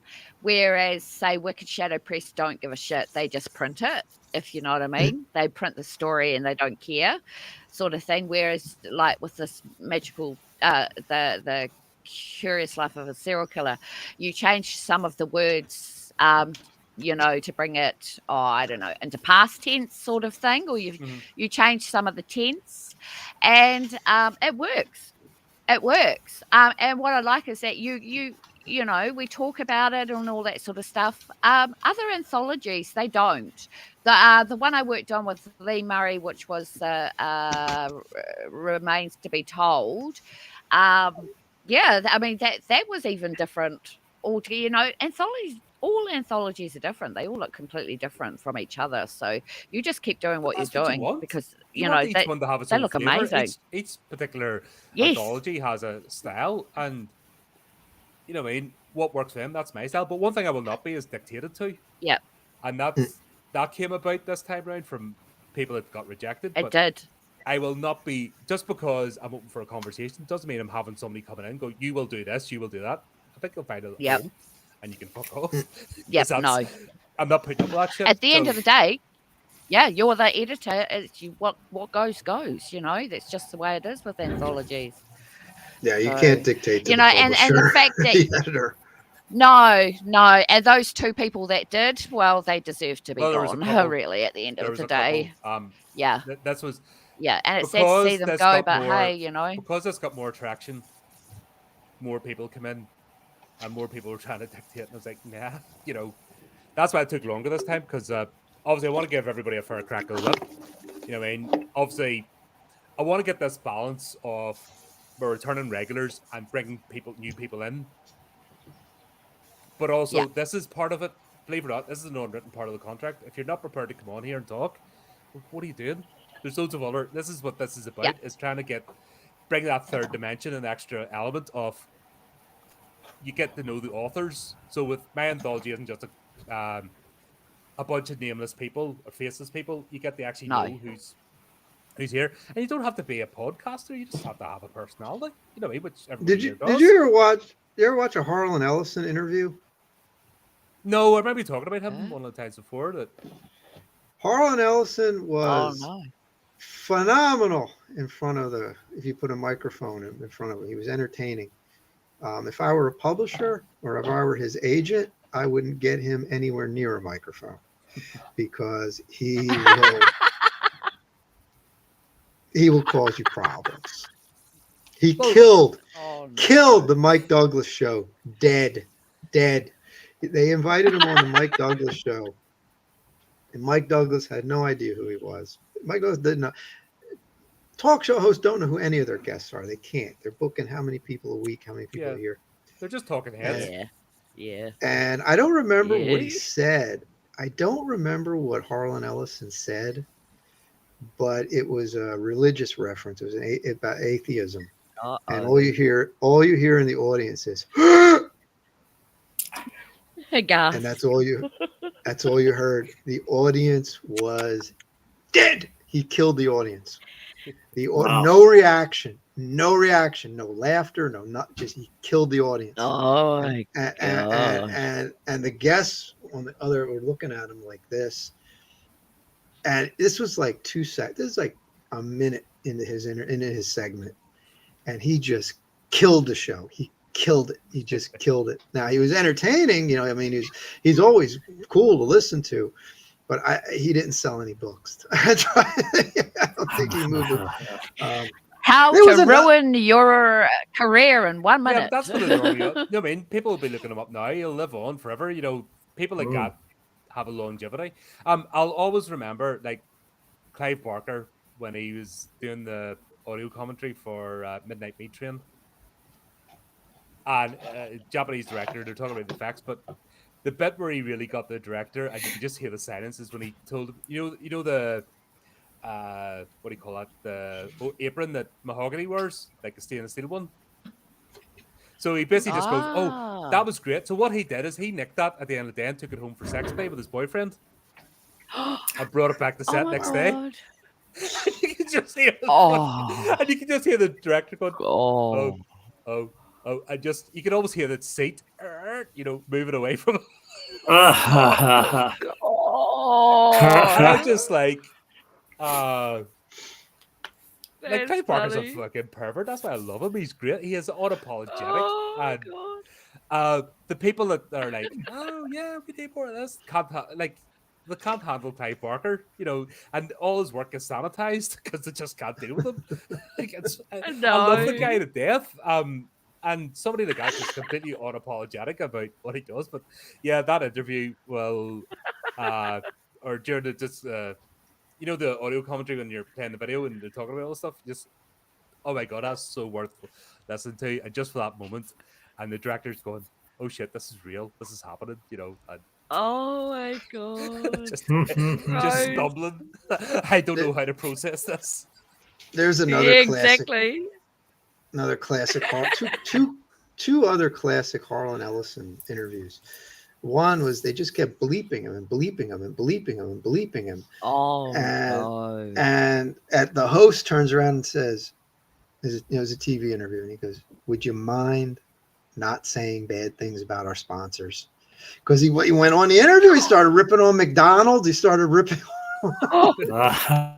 Ah, The cat jumped That's and pulled, naughty. almost strangled me. Oh my She's god. playing with the cord. Oh my god! So he went out there and he would just try to sponsor. Serial killer cat. You know, Mm. and there was another one where I think it was on Good Morning America, like in front of 1 million people, potential 1 million people audience.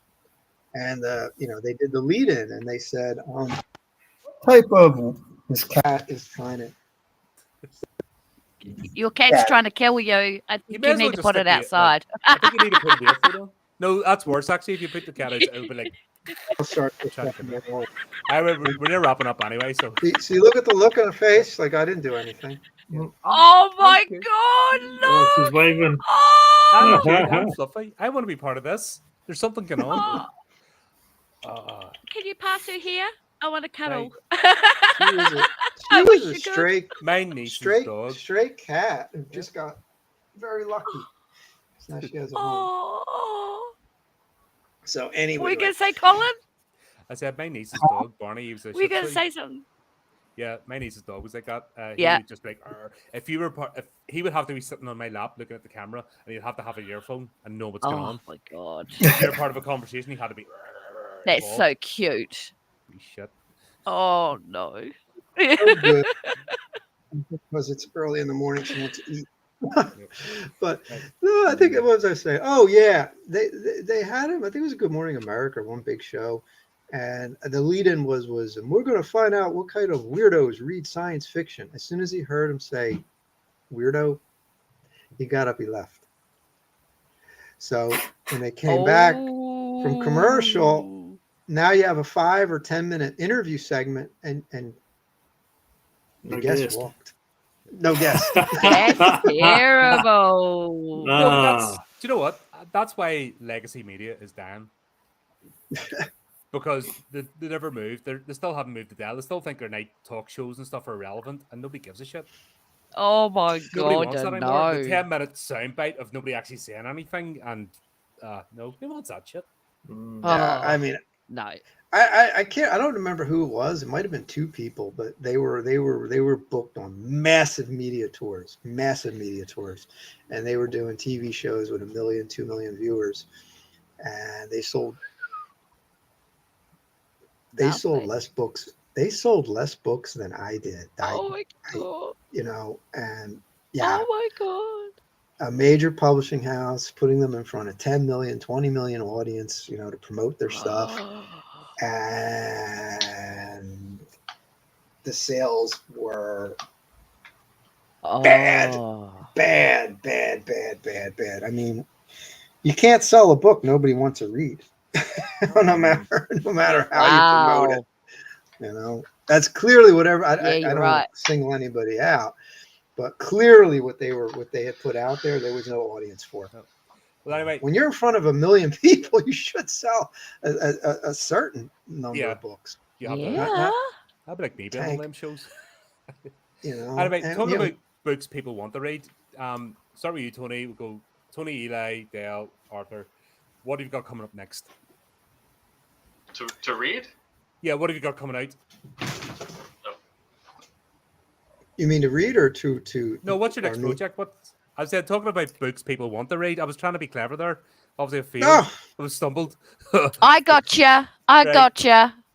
Talking about let's rewind. Let's try this again. This is the joys of going live, and we'll get the edit.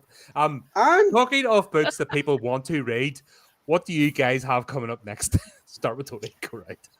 I'm trying something new. I'm trying something new and something old. I was so tied up with the last. I did 4 books. It was or 5. I don't even remember. Before. What happened was I stopped writing for online magazines. I used to do a lot of nonfiction. So I did a nonfiction piece I submitted today, and I want to do about at least 4 nonfiction articles, essays. And the other thing was instead of doing a novel for my next project, I'm going to concentrate on audio, podcast, radio, theater type deal. because originally, like in Dreaded Invocations, I had a character in there who was kind of like a steampunk Frankenstein type character. And at the end of the story, I said, I'm going to. I said, I'm going to. I pulled an Anne Rice. I said, I'm going to continue this character. And I said to myself,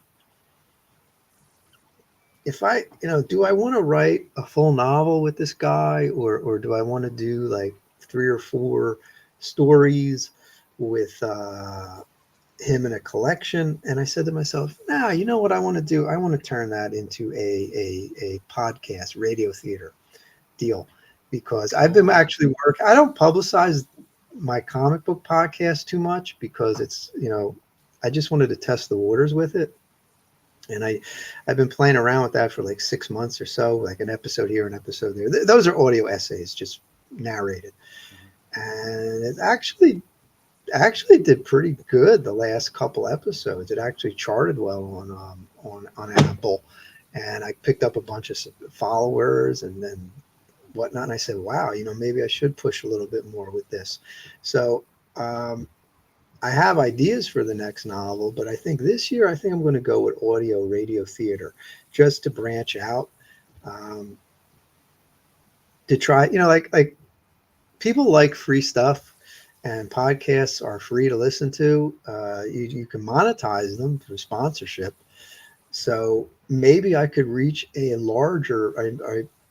significantly larger audience by going with an audio presentation, and we'll see how that works. But I think that that definitely the next Learn to love editing. The what? The editing? Learn to love editing. Oh my God! Yeah. Like when I do the audio, when I do the narrated fiction, that's doing the initial recording's fine, but then I'll do like 3-4 takes of a particular line to get it taken after all that, and look at the white screen and and just snipping and editing. Oh God, that's the worst part. Oh, the very first. You just want it death. Honestly, I have to 10 minutes at a time. I have to walk away because it's a pure white. The software I use, pure white screen, and you just see the peaks and stuff. Yeah. You're listening back to a line 3-4 times just to make sure you've got the spacing and all. And, oh boy, yeah. The first episode of comic book ruminations was a nightmare to put together, but now I can do them pretty quick because I got the programs I like work with. I know what to play with, what to avoid. So they've been actually coming out. That's why, like I mentioned before, I upgraded to a different platform for doing the editing and the recording and all that. So we'll see how that goes. But yeah, I definitely want to get another book out, but I think I want to submit more short stories to magazines and more nonfiction to magazines this year, or for the next few months. But yeah, that's pretty much where my head's at. Cool. Eli. Yep. Excellent. Pretty much the same thing as Anthony. I'm really pushing for audio distribution for my work. Hoping to kind of create some kind of symbiosis with the two forms, And yes, one has a steeper learning curve, I think, than the other. But yeah, I'm putting my first novel into audio form for the first time, and doing a serialized, short story versus narrating an audiobook, 2 different things. So yeah, it's weird. It's I have to try and maintain a consistency. So I'm doing this in chunks, and because I have like a threshold for how long I can talk, so, and be understandable in any way. But yeah, so I'm audio version of Soulbound is going to be released in installments on the podcast, and then I'm probably going to do like a unabridged version for Audible, and then that's going to free me up with the break in the show to finally finish my second novel. So yeah, excellent. yes, it's my own vampire mythos that has Woohoo. yeah, it's fun. It's I don't know. It kind of brings in like some heady concepts, like, I want to say, like quantum entanglement and string theory. So there's a little bit of sci-fi element, Wow. but it's really like, I don't like mention any of that because I guess it's just the impetus rather than exposition. Yeah. Just remember one thing: Wow. vampires don't sparkle. Very funny. Unless they want to, right? Unless they're wearing glitter. Unless they're in love. I love sparkly vampires. Really, Del? Funny enough. What are you up to? Really, yeah. Wow. Lots of shit going on. What am I up to? I'm up to doing so my debut book came out. Thank you, Colin. So my second anthology I'm working on at the moment. I've got 10 stories that I'm going to do, but I think I've got 6 chosen already. And then I'm going to be working, I think, the rest of the year. Well, obviously continuing my reviews with Colin, and also getting my the biography out on Gorilla Metropolitana, which is going to be released sometime later this year or something. Yeah, so I'm working alongside Colin with that, which is awesome. And just doing reviews. So that's basically, And your channel's running picking my up Facebook group. You're going to be doing some interviews as well, is that right? Yeah, I am getting back into interviews again. Actually, I've got 2 interviews that have been promised, so I'm going to have 2 interviews, 2 people to interview about the biography and the latest film from Gorilla Metropolitana called The Benefactress. If anyone's heard of that, that's available to purchase now. And yeah, that's just it. That's it for now. That's enough that I can handle. So yeah, that's about Just a wee it. bit busy, yeah. Just continuing on. And last but not least, Arthur, what are you up to? Thank you. Yeah, I'm still sort of working on the collection that I've been working on for quite a few years now. I'm my second one, probably about halfway through. Got about, I don't know, aiming at about 7 to 9 stories. So where my first collection was about predatory relationships, this one's sort of gone the opposite direction. It's about sort of loneliness and isolation and stuff like that. So yeah, I've done about 4 or 5 stories that just need a bit of a final polish. Always make sure that the full stops and commas and stuff like that's all in the right places, and all the no spelling mistakes. Yeah. The idea that the one I'm working on now is about a guy whose mother dies in a car crash, and he really misses her, so he digs her up. Yeah, I'll put a link to one of the other stories that I've written, which was about depression and stuff like that, in the YouTube chat for this. You can have a look. Yeah, Excellent. Please do. All right, guys. Well, thanks very much once again. Another successful stream. You have done as always, and went on loads of tangents. But don't forget, folks, Horrific Tales Volume 3 is out now. Go grab it. Yay! A lot of good stories, all different. oh yeah. Takes a twist, so it's not your generic same story 10 times over. Nope. Or yeah, there's a few twists and Not turns, at all. So, yep. Hope you enjoy it. And of course, Yep. everyone will be back in some capacity because that's why we go. We don't stop here. So just easy to say, until next time, keep up the channel, do the technical things, and remember to keep it creepy, keep it horrific.